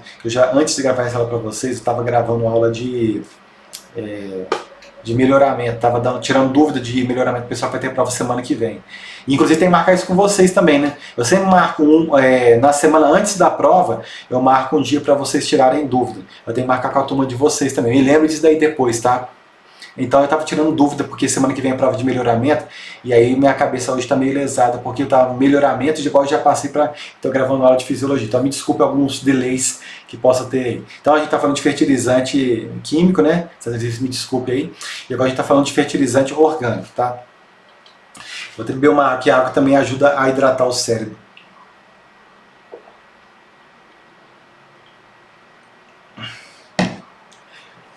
Então vamos lá. Fertilizantes orgânicos. Como o próprio nome já sugere, pessoal, ele é de origem orgânica. O que seria orgânico? Resíduos de animais, resíduos vegetais e até mesmo ser extraído de rochas naturais. Também estaria dentro desse contexto orgânico aí. Já o outro, que era o químico, vocês lembram que a gente comentou, o primeiro, ele passou por um processo de industrial, tá bom? Então é diferente. Nesses processos aqui dos fertilizantes orgânicos, para que esses elementos químicos, esses nutrientes, eles fiquem disponíveis para a planta, para que ela possa absorvê-los preferencialmente na sua forma inorgânica, esses fertilizantes devem passar por um processo de mineralização. O que seria mineralização? Seria transformar em minério, né? O próprio nome já fala, né? Transformar em partículas mais simples. E esse processo de mineralização que é desempenhado, né, por bactérias e fungos, né, que vão tornar essas macromoléculas orgânicas em moléculas menores para que as plantas absorvam no sistema radicular, depende de vários fatores, por exemplo, temperatura, disponibilidade de água, disponibilidade de oxigênio e os micro-organismos ali presentes, né? Então esses vários fatores que temos aí, eles são fundamentais para que tenha um processo de mineralização mais rápido ou mais demorado, né? Então temperatura, muito simples, né? Por que temperatura? Você aprendeu isso lá na bioquímica. Porque cada enzima tem seu ponto ideal de ação enzimática devido à sua temperatura. Disponibilidade de água, a gente acabou de falar quantas vezes que várias reações químicas são necessárias que ocorram em água, né? Porque a água é solvente, universal, a gente falou isso na aula passada, né? Disponibilidade de oxigênio, falamos isso também várias vezes, porque quando você tem a presença de oxigênio, você acelera seu metabolismo, você gera mais ATP, sistema de fermentação aeróbica, e a anaeróbica, vocês se lembram lá, né? Que acontecia lá na bioquímica, né? E que quando era aeróbico, né, passava lá pelo ciclo de Krebs, né? E depois você fazia para a cadeia de transporte de elétrons, gerava mais ATPs, né? Então você aprende tudo isso. E então quando gera mais energia, você consegue degradar mais rápido, né? E dependendo do micro-organismo ali presente, eles são mais eficientes ou menos eficientes para esse processo de mineralização. Tá? Então, portanto, vocês percebem que essa taxa de mineralização é extremamente volátil, ela é muito variável, né? Porque olha o tanto de fator ali que influencia. E como consequência, a gente acaba aplicando muito maiores quantidades, né, se posso dizer assim, de nitrogênio e fósforo, para que você tente contornar esse problema da mineralização que acontece de uma forma irregular. Né? Então, porque às vezes a planta está precisando daquele nutriente, o nitrogênio lá na hora, e por não ter a quantidade adequada, né, porque os micro-organismos não agiram de uma forma eficiente ali para disponibilizar esse nitrogênio, a gente acaba colocando em maior quantidade ainda esses fertilizantes orgânicos. Né? Então, tudo tem vantagem e desvantagem aí na natureza, né? Na agricultura também. Mas, como a gente disse, como tem vantagem e desvantagem, né? Qual que são as vantagens que a gente pode citar com relação aos fertilizantes orgânicos? Melhoria das propriedades físicas do solo, né? Maior capacidade de campo, né? Então você melhora a capacidade de campo. Seria o que a gente comentou na aula passada, capacidade de campo? Seria a capacidade, seria o nível máximo de água que o solo consegue reter. Então seria na sua capacidade de campo. Ele está com o máximo de água que ele consegue reter. A gente comentou isso na aula passada. E também uma maior drenagem das chuvas. Isso pode ser interessante para evitar que os solos eles fiquem encharcados, né? E dessa forma as plantas não consigam se desenvolver, né? Bem, uma outra forma de tratar a deficiência, né? Nós falamos dos fertilizantes químicos, agora falamos dos fertilizantes orgânicos, e uma outra forma seria a adubação foliar. Qual que seria a grande vantagem da adubação foliar? Como o próprio nome já fala, que ela é feita diretamente na folha, enquanto os anteriores, que é o fertilizante químico e o fertilizante orgânico, os dois, né, são aplicados no solo. Então a grande vantagem da adubação foliar é justamente essa daqui, ó. Reduz o tempo de retardo entre a aplicação e a absorção. Como assim? Porque se você está jogando diretamente na folha, você rapidinho, ó, teoricamente, você rapidinho está jogando praticamente direto lá onde que o esquema está rolando, né? Que é lá na folha, onde ela tem maior intensidade metabólica, está correndo a síntese de carboidratos. E aí o pau tá moendo lá, ó, rapidão as reações químicas e está jogando direto lá, que é nas folhas, né? Que seria onde está acontecendo a grandes taxas metabólicas para a manutenção da planta como um todo. Então, dessa forma, você acelera o processo. Se você aplicar lá no campo, lá no solo, o que vai acontecer? Tem que esperar o sistema radicular crescer, emitir o pelo, aí vem a água, carrega por fluxo de massa o nutriente, ou pode por difusão. Então, o processo, né, quando comparado com a adubação foliar, é mais lento, né? Então, portanto, a adubação foliar teria essa vantagem pela celeridade. Também é recomendado o uso de surfactantes. O que seriam surfactantes, pessoal? São substâncias químicas que ela reduzem a tensão superficial. Então, reduzindo a tensão superficial, fica muito mais fácil desses nutrientes que foram aplicados via foliar, deles adentrarem dentro da planta, né? Que eles podem ser feitos através das células da epiderme, através da cutícula, né? Sendo que a gente comentou naqueles slides lá da aula passada. E pode entrar, inclusive, até pelo próprio estômago também, tá? A adubação foliar. Tá? É sabido, né, que alguns nutrientes têm maior facilidade de entrar do que outros, né? Então isso é interessante também de notar. E o uso de surfactantes, que é sempre recomendado para reduzir essa tensão superficial e maximizar, portanto, a absorção via folha. Com relação à adubação foliar de micronutrientes e macronutrientes, pessoal, eu gostaria de fazer uma ressalva aqui, que sempre é desejável que você faça uma adubação correta, adequada, segundo todos os parâmetros recomendados, né, para que você possa evitar o mínimo desse lançamento desse recurso seria adubação foliar. Por quê? Imagina lá, você está se observando, né, lá depois de, você plantou milho, depois de 60 dias está dando um sintoma de deficiência de nitrogênio ali. É porque você não fez adubação nitrogenada boa, né? Não fez adubação de plantio adequada, não fez adubação de cobertura adequada, né? Então, aí eu pergunto para vocês, nitrogênio é um macronutriente, você precisa em grande quantidade. Será que é viável economicamente fazer adubação nitrogenada de nitrogênio? Não é, galera, não é viável. Você vai fazer só se você estiver desesperado, né, porque vai perder muita produtividade. Né? Aí tem a relação custo-benefício disso daí, porque vai ter que entrar, mas você vai fazer a aplicação como dessa adubação foliar? Vai ser avião? Você vai usar autopropelidas? Como é que você vai fazer? Como é que você vai fazer a adubação? Vai aumentar o custo de produção. Então faz negócio bem feito na implementação da cultura, principalmente no que diz respeito a macronutrientes. Se for micronutrientes, como a dosagem é pequena, é até viável. Se uma vez identificados daí, você pode até utilizar para micronutrientes, mas fazer adubação foliar. Agora, macronutrientes, pessoal, vamos ser bem sinceros, não é recomendado não. Poder fazer, você pode fazer. Tem estudo na literatura, você encontra vários estudos mostrando aí, adubação nitrogenada, via foliar, foi interessante, tal. Realmente, vai dar efeito, vai dar efeito. Agora a questão é viável economicamente? Então faz o negócio bem feito lá no plantio, lá no estágio inicial, para que não afete lá a produtividade lá no final, beleza? Tanto a aplicação, aí tem a importância, a gente falou, né? Uma análise de solo bem feita, né? Um laboratório confiável, aí você coloca o fertilizante em uma quantidade correta, né? No estado fenológico adequado, porque cada estado fenológico demanda nutrientes mais ou menos, né? De acordo com o seu metabolismo, de acordo com a fase, se é uma fase reprodutiva, se é uma fase de crescimento vegetativo. Então faz um negócio bem feito, tá? Para minimizar a adubação foliar, porque é um gasto adicional que você vai ter. Vai minimizar um problema de produtividade baixa que você pode ter? Sim, mas você deve sempre levar em consideração custo de produção. Vale a pena eu gastar isso? Quanto eu vou ganhar depois? Você que é engenheiro agrônomo, você não faz as coisas porque é bonitinho, não. Você faz as coisas porque é bonitinho, mas também porque você ganhar dinheiro. Porque você tem que produzir para ganhar dinheiro para sustentar a sua família, né? Então, tenha sempre em mente esses detalhes aí que são fundamentais, tá? Falando em detalhe, né? Cuidado com a temperatura do dia, criatura. Por quê?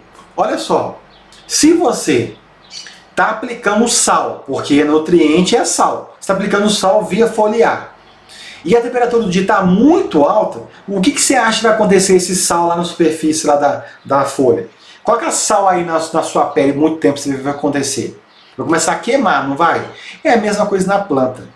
Se a temperatura do dia estiver muito elevada, vai evaporar rapidinho aquela água ali, ó, e vai começar a desidratar as folhas, né? Então, ao invés da folha ser bonitinha, lembra na aula passada a gente falou para os estômatos, devido ao gradiente de difusão, né, de concentração das moléculas de água, né, sai bonitinho. Sabe o que vai acontecer? Aquela água vai sair tudo esculhambada, vai sair tudo para o lugar que não deveria, e aí vai começar a secar suas folhas. Então a sua folha vai secar devido à desidratação, porque o sal ele é higroscópico, né? Então se for dar adubação foliar de nitrogênio utilizando ureia, né? Aí vai lá, seca a folha. Ai, por que isso aconteceu? Primeira coisa, você aplicou na concentração que deveria? Segundo, que hora do dia que você aplicou? Então cuidado com a hora do dia, tá? Tem que tomar muito cuidado com esses detalhes aí.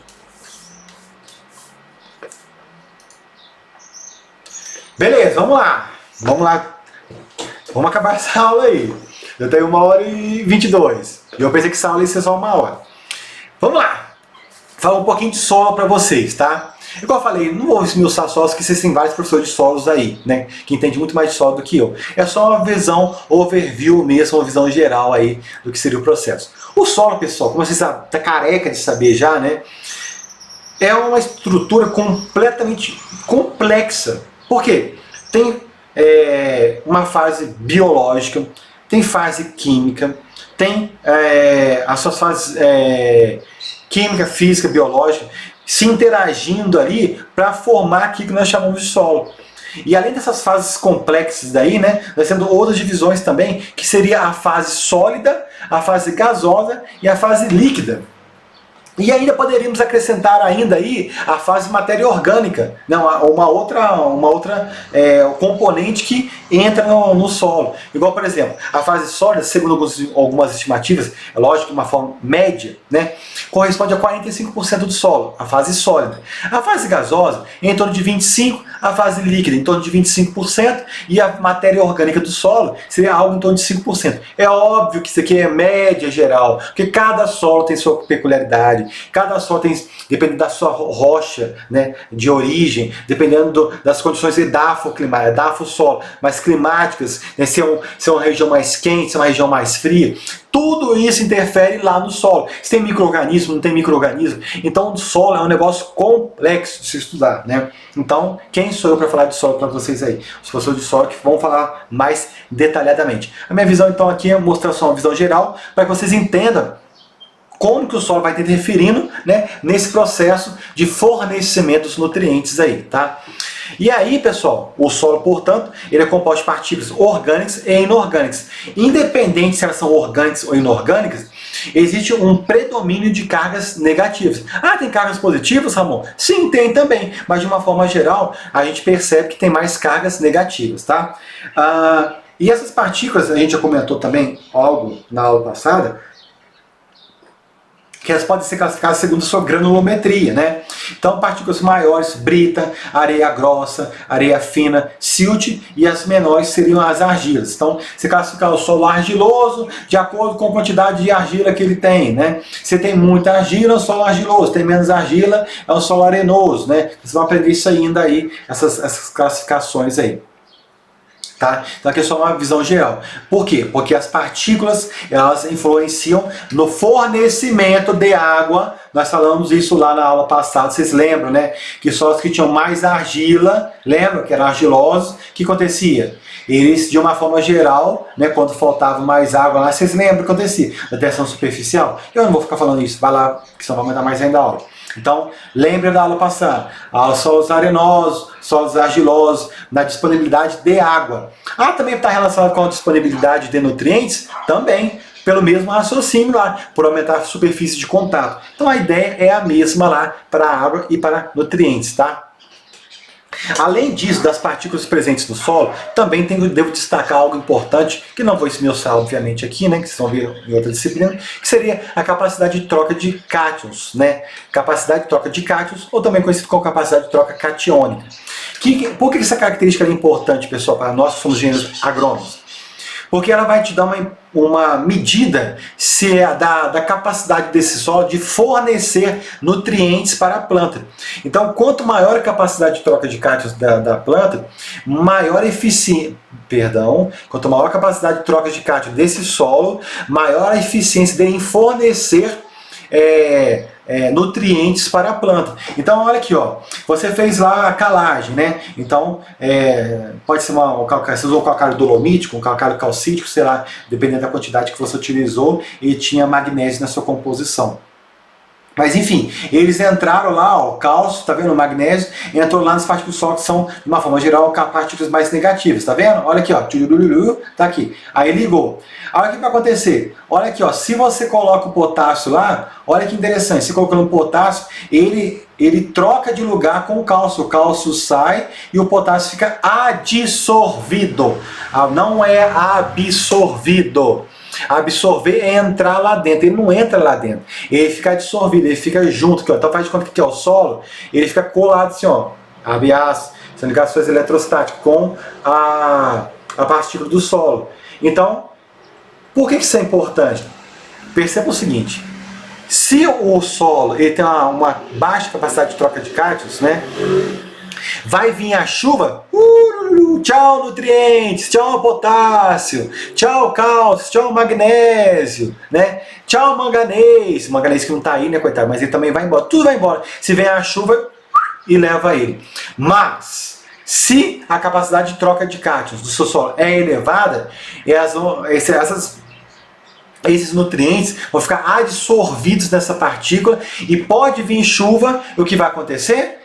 a planta vai emitir o sistema radicular e ao chegar esse pelo em contato com esses nutrientes, ele vai conseguir entrar na planta, né, pelos processos que a gente vai falar daqui a pouco aí. Então é muito interessante essa capacidade de troca de cátions, porque te dá um indicativo do potencial desse solo, né, em ser um solo mais fértil ou não, né, porque ele vai ter essa capacidade de trocar esses cátions mais facilmente e disponibilizá-los para a planta, né. Então é interessante isso aí. Outro fator, né, que pode influenciar, né, além da capacidade de troca de cátions que a gente acabou de falar, o pH do solo. O pH do solo a gente comentou, né? Então olha aqui, ó, pH do solo, vamos ser mais rápido aí. O pH do solo é disponibilidade de nutrientes. Lembra daquele slide que eu mostrei ali, ó? Volta alguns minutos aí na aula aí que você vai ver que o diâmetro lá dos nitrogênio, do molibdênio e tal, do fósforo. Você vai ver lá o pH de 5,5 a 6 que a gente falou. Então volta lá no slide, você vai ver. Então, disponibilidade do nutriente no solo, pH. Além disso, olha como que ele pode afetar o pH no solo também, pessoal. Desenvolvimento da raiz e ação de micro-organismos no solo. Por exemplo, solo mais ácido, crescimento da raiz. Solo mais ácido, proliferação de fungos. Solo mais ácido, intemperização de rochas. Então, acelera o processo de intemperização de rochas, né? Por outro lado, quando o solo é mais básico, né, nós temos uma proliferação de bactérias no solo. Então, viu como que o pH do solo interfere, né? Interfere nas raízes, em micro-organismos, inclusive até no processo de intemperização das rochas, de mineralização, de degradação, né? De degradação dessa rocha. Então, é muito interessante, né? Você conhecer isso para que você possa fazer um processo de correção do solo, né?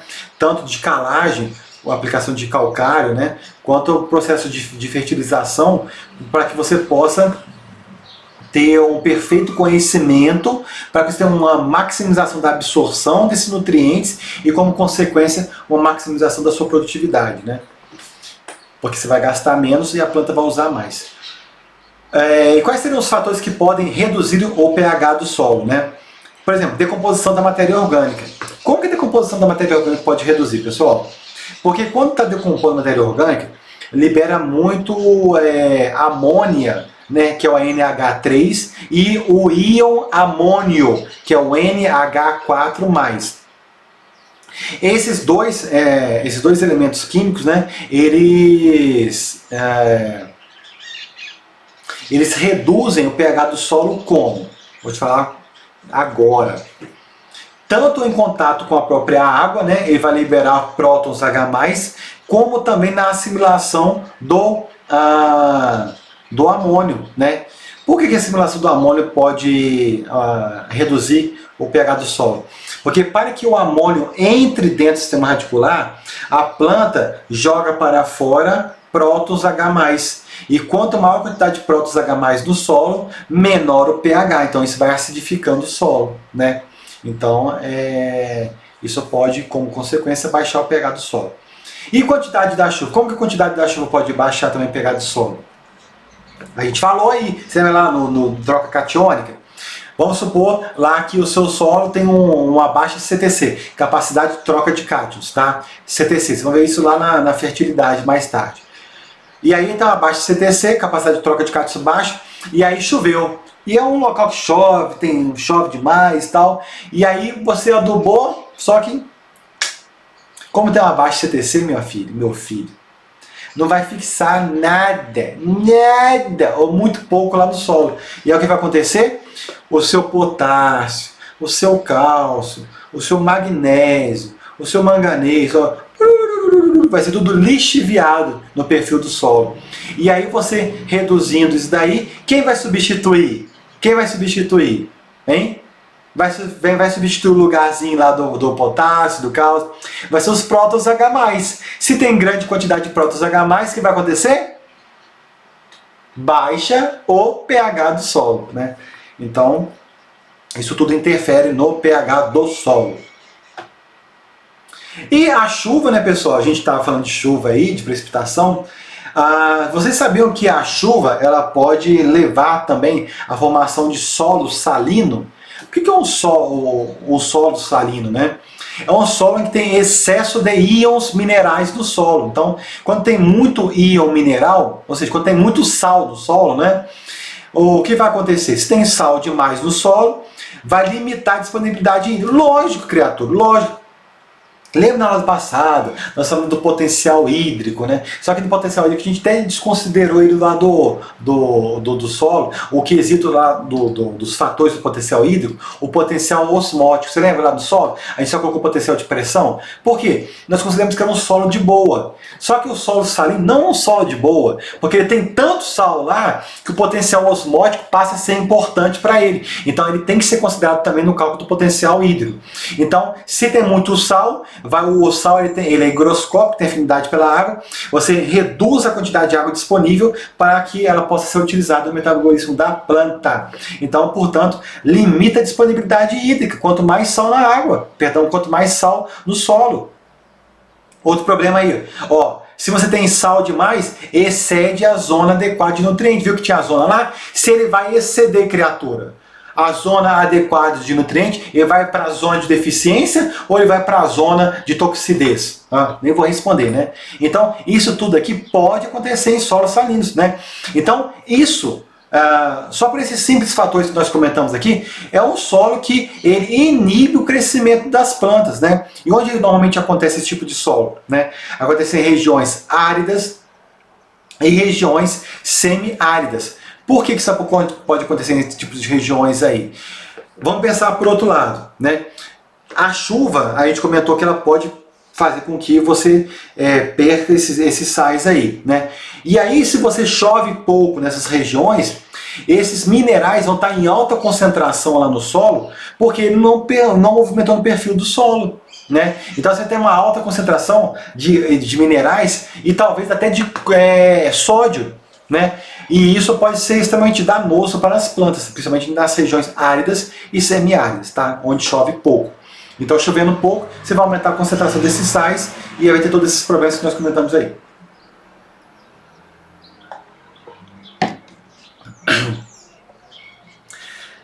Minha garganta secou, hein? Tá quase terminando. Além, pessoal, dessa concentração desses sais aí, pode também ter um acúmulo de sais de metais pesados, né? Que seria cobre, por exemplo, níquel, que esses metais pesados também podem ser acumulados devido a não chover o suficiente e levando embora esses minerais pesados para o solo, no solo também.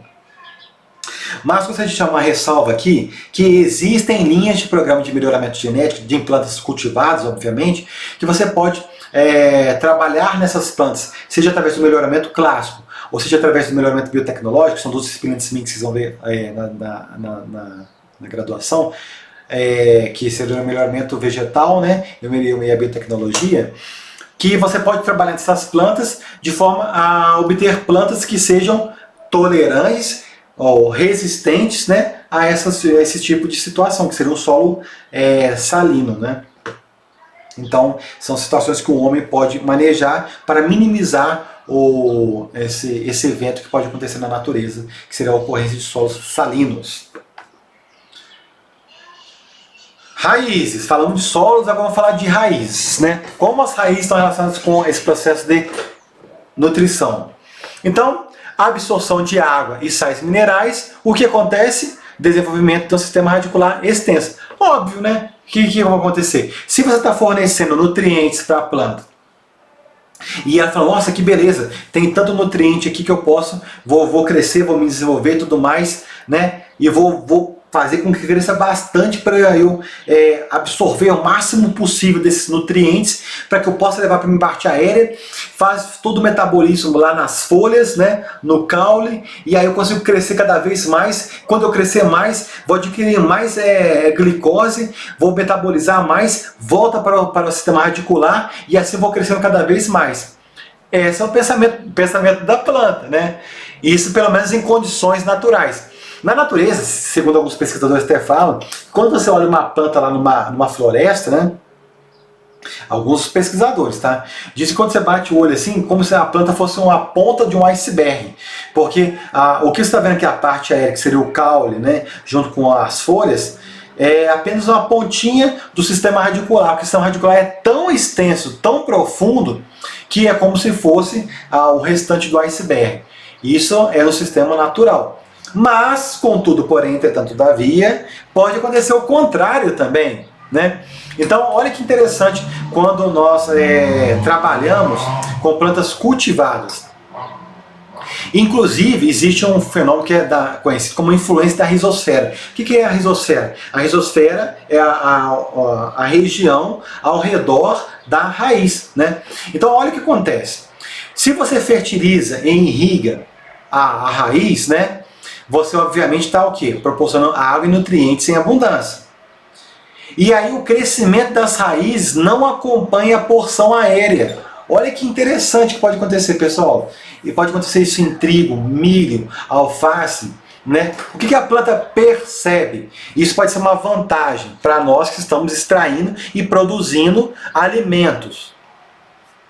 A planta está emitindo um sistema radicular dela, né? Está crescendo.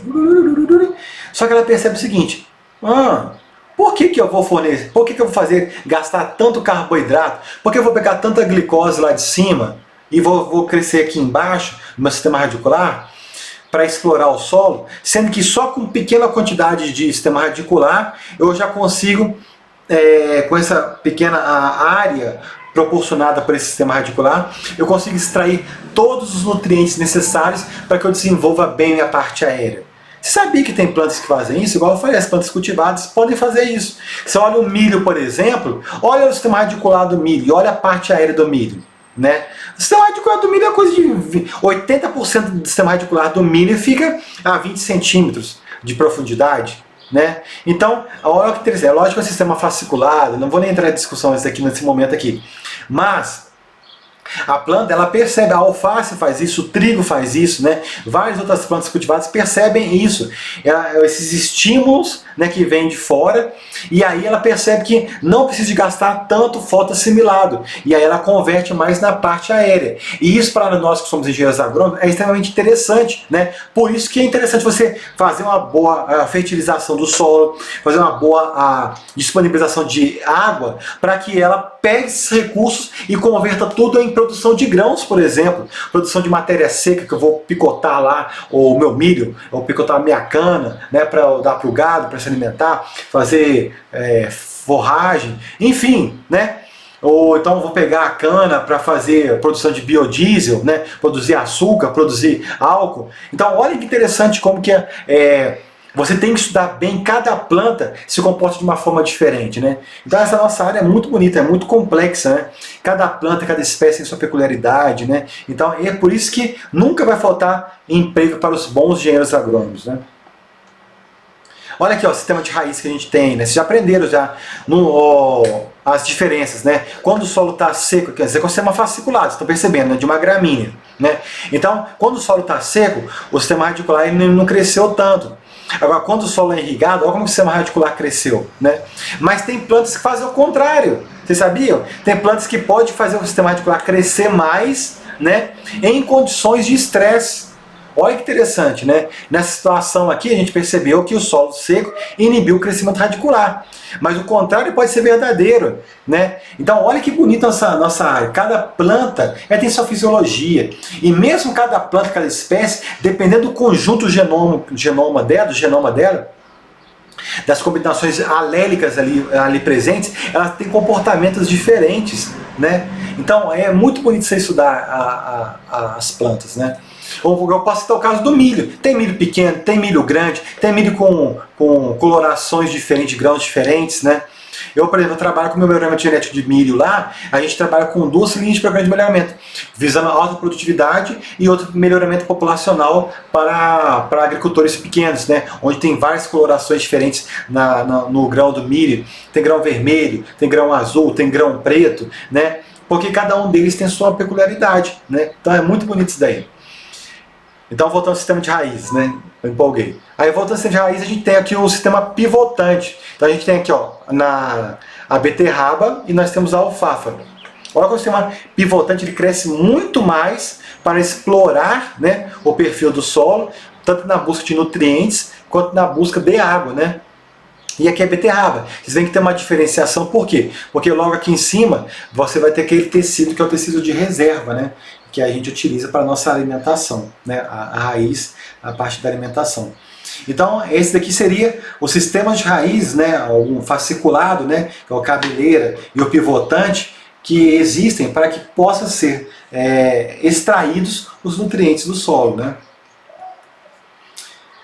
E aí, pessoal, ao adentrar, né, nessas raízes aí, eu vou tentar ser o mais rápido possível aqui. A gente pode dividir as raízes em 3 zonas: a zona meristemática, a zona de alongamento e a zona de maturação.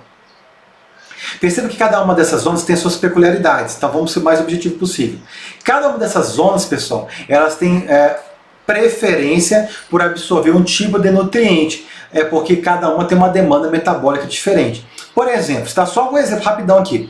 Essa zona que é rápido de crescimento, que é a zona meristemática, que a divisão celular está sendo muito intensa, ela prefere, por exemplo, absorver o nitrogênio na forma de amônio, que é o NH4+. Por quê?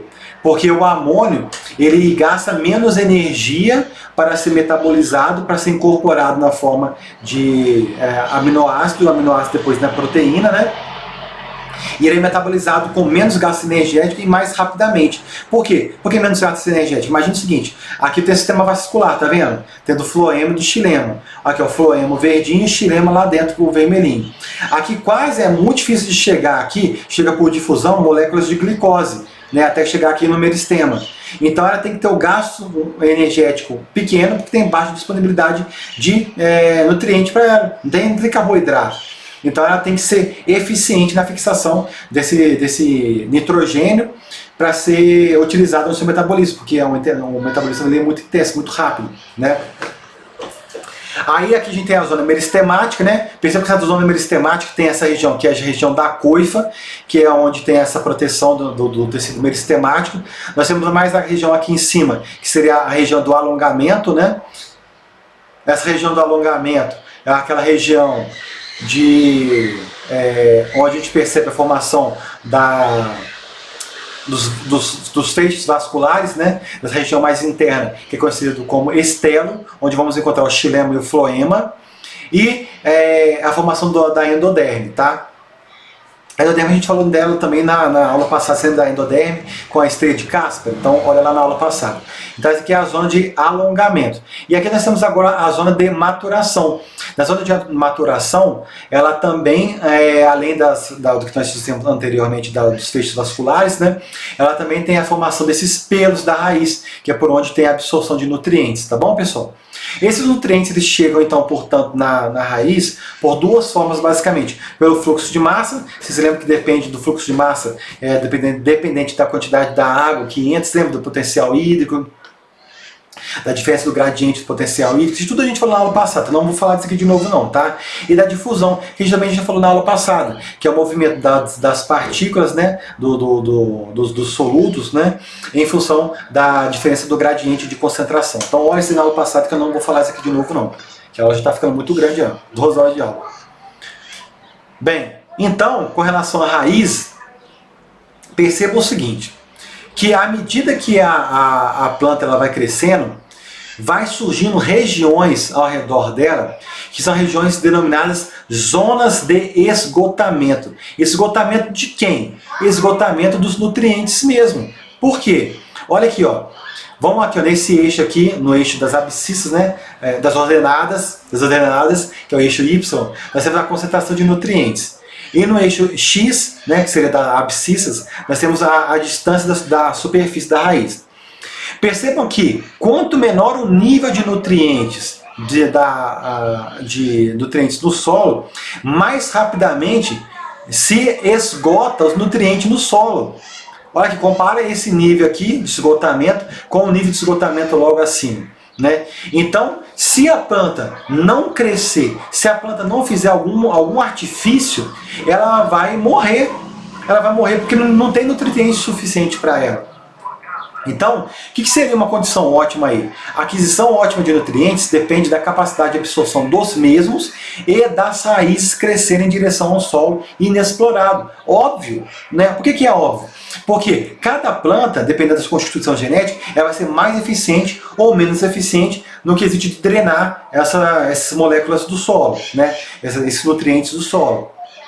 Além disso, ela tem que ser capaz de fazer um crescimento radicular e dessa forma ela consiga absorver os nutrientes do solo que não foi explorado. E aí sim ela vai conseguir manter um crescimento constante, né, e pleno, tanto da parte do sistema radicular quanto da parte aérea, né? Então, como consequência, né, que vocês podem ver no gráfico, a disponibilidade de nutrientes influencia com certeza o crescimento da raiz, né? Vocês podem ver claramente aqui. E por último, né, falamos de solo, falamos de raízes. O último fator que pode influenciar na absorção de nutrientes no solo são os micro-organismos. E eu nem vou me atrever a falar aqui de bactéria, porque senão essa aula teria 3 horas. Bactéria eu vou falar lá na absorção de nitrogênio, tá bom? Nas bactérias fixadoras de nitrogênio. Vou falar só dos micro-organismos aqui, em particular dos fungos micorrízicos, né? E de 2 tipos que são os mais comuns, que são os arbusculares, né, que vocês podem ver aqui, e os ectomicorrízicos, daqui a pouco vocês vão ver. Então perceba aqui, ó, por que ele é um fungo micorrízico denominado arbuscular? Porque, aí eu tento falar rápido, terminar rápido, a garganta não vai. Também, né? Falando 2 horas direto. Vocês têm a vantagem de parar aí e assistir quando vocês quiserem.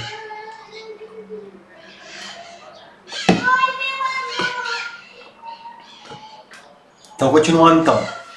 Olha aqui, pessoal. Os micro-organismos conhecidos como fungos micorrízicos arbusculares, ele tem esse nome devido a essa estrutura, esse arbúsculo que ele gera dentro do parênquima, das células do parênquima cortical.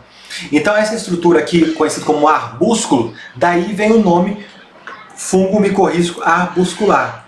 Então perceba que pode ser fornecido nessa forma, pode se apresentar dessa forma, ou como também pode se apresentar nesse novelo, a hifa, né, pode estar na forma de novelo, aqui ó, tá vendo essa forma de novelo? Olha aqui, o novelo arbuscular. Aqui é só o novelo. Aqui é o novelo arbuscular, porque a gente percebe esses arbúsculos aqui presentes. Então é justamente dentro dessas células aqui é que acontece um intercâmbio, porque na verdade esses micro-organismos somente estão aí na planta devido a uma simbiose. A planta fornece para esse fungo a glicose, né? E em contrapartida, esses fungos vão fornecer para a planta, principalmente fósforo. Pode fornecer zinco também. O nitrogênio está sendo estudado, né, pelo menos nesse tipo de fungo aqui, mas o fósforo com certeza, tá bom, pessoal? Então é nessas células do parênquima cortical é que tem essa troca, né? O fungo absorve a glicose e fornece o fosfato. E aí tem esse crescimento aqui da hifa externa. Essa hifa externa que vai explorar o solo e dessa forma o fosfato vai ser absorvido do solo para que ele entre dentro da planta e a planta utilize esse fósforo no seu metabolismo, tá bom? Então olha para vocês terem uma ideia aqui desse fungo micorrízico arbuscular. Olha aqui o sistema radicular em preto, numa cor mais escura, né? Tá vendo aqui? E aqui a gente vê as hifas crescendo desse fungo micorrízico. Então, gente, é um crescimento muito maior, né? É uma coisa realmente de extrema relevância para a planta. Olha o tanto do perfil do solo que ela consegue explorar, né? Somente com essa simbiose com esse tipo de fungo. Tá vendo? Tudo isso aqui, portanto, são as hifas, né? A hifa externa do fungo. E aqui seria a raiz da planta. E outro tipo de fungo que pode crescer aí, né, ao redor da planta, dentro da planta, perdão, seria o fungo micorrízico ectomicorrízico. E aí, perceba que a diferença desse em relação ao outro é a formação dessas redes Hartig. O que essa rede Hartig faz? Ela faz com que tenha crescimento desse micélio, tá vendo? Tá vendo aqui? E ele fica justamente pode ficar na região do parênquima, né? Do parênquima cortical, pode ficar na região somente da epiderme, ou pode ter dos dois. Né? Então, ou seja, se ele chegou na epiderme do parênquima cortical, isso acontece muito em coníferas. Mas a maior parte das vezes, quando não são coníferas, fica somente na epiderme, que seria essa parte mais externa aqui, tá? Então, você vê que tem uma colonização desse fungo, né? Tanto na formação dessa rede de Hartig, e dessa forma o fungo se fixa no parênquima ou na epiderme, e também tem crescimento desse fungo ao redor da raiz, formando esse manto ao redor da raiz. Quando as raízes elas estão colonizadas por esse fungo, elas não crescem tanto, elas tendem a possuir um diâmetro muito maior como uma raiz normal, como uma raiz comum, né? E aí, qual que seria a grande diferença desse fungo, o ectomicorrízico, né? Quando comparado com o arbuscular, em termos de absorção de nutrientes? Esse tipo de colonização ela é muito mais comum de acontecer, né, em solos de florestais, onde tem grande quantidade de fertilizantes, né, de compostos orgânicos que ao serem degradados, mineralizados, esses fungos eles conseguem absorver muito mais prontamente o nitrogênio oriundo desses compostos orgânicos, né? Porque a gente sabe que normalmente, vai lá na Amazônia para você ver, olha como que o solo da Amazônia é fértil, óbvio que não, né? Mas lá, como tem muita matéria orgânica, a decomposição dessa matéria orgânica é suficiente para você suprir a demanda das plantas ali presentes, né? Então, os fungos ectomicorrízicos, eles se apresentam em grandes quantidades, principalmente nesses tipos de solos florestais, né? Onde tem muita quantidade de matéria orgânica sendo mineralizada, e aí esses fungos conseguem absorver esse nitrogênio orgânico para a planta, e aí ela consegue utilizar esse nitrogênio no seu metabolismo. Ok?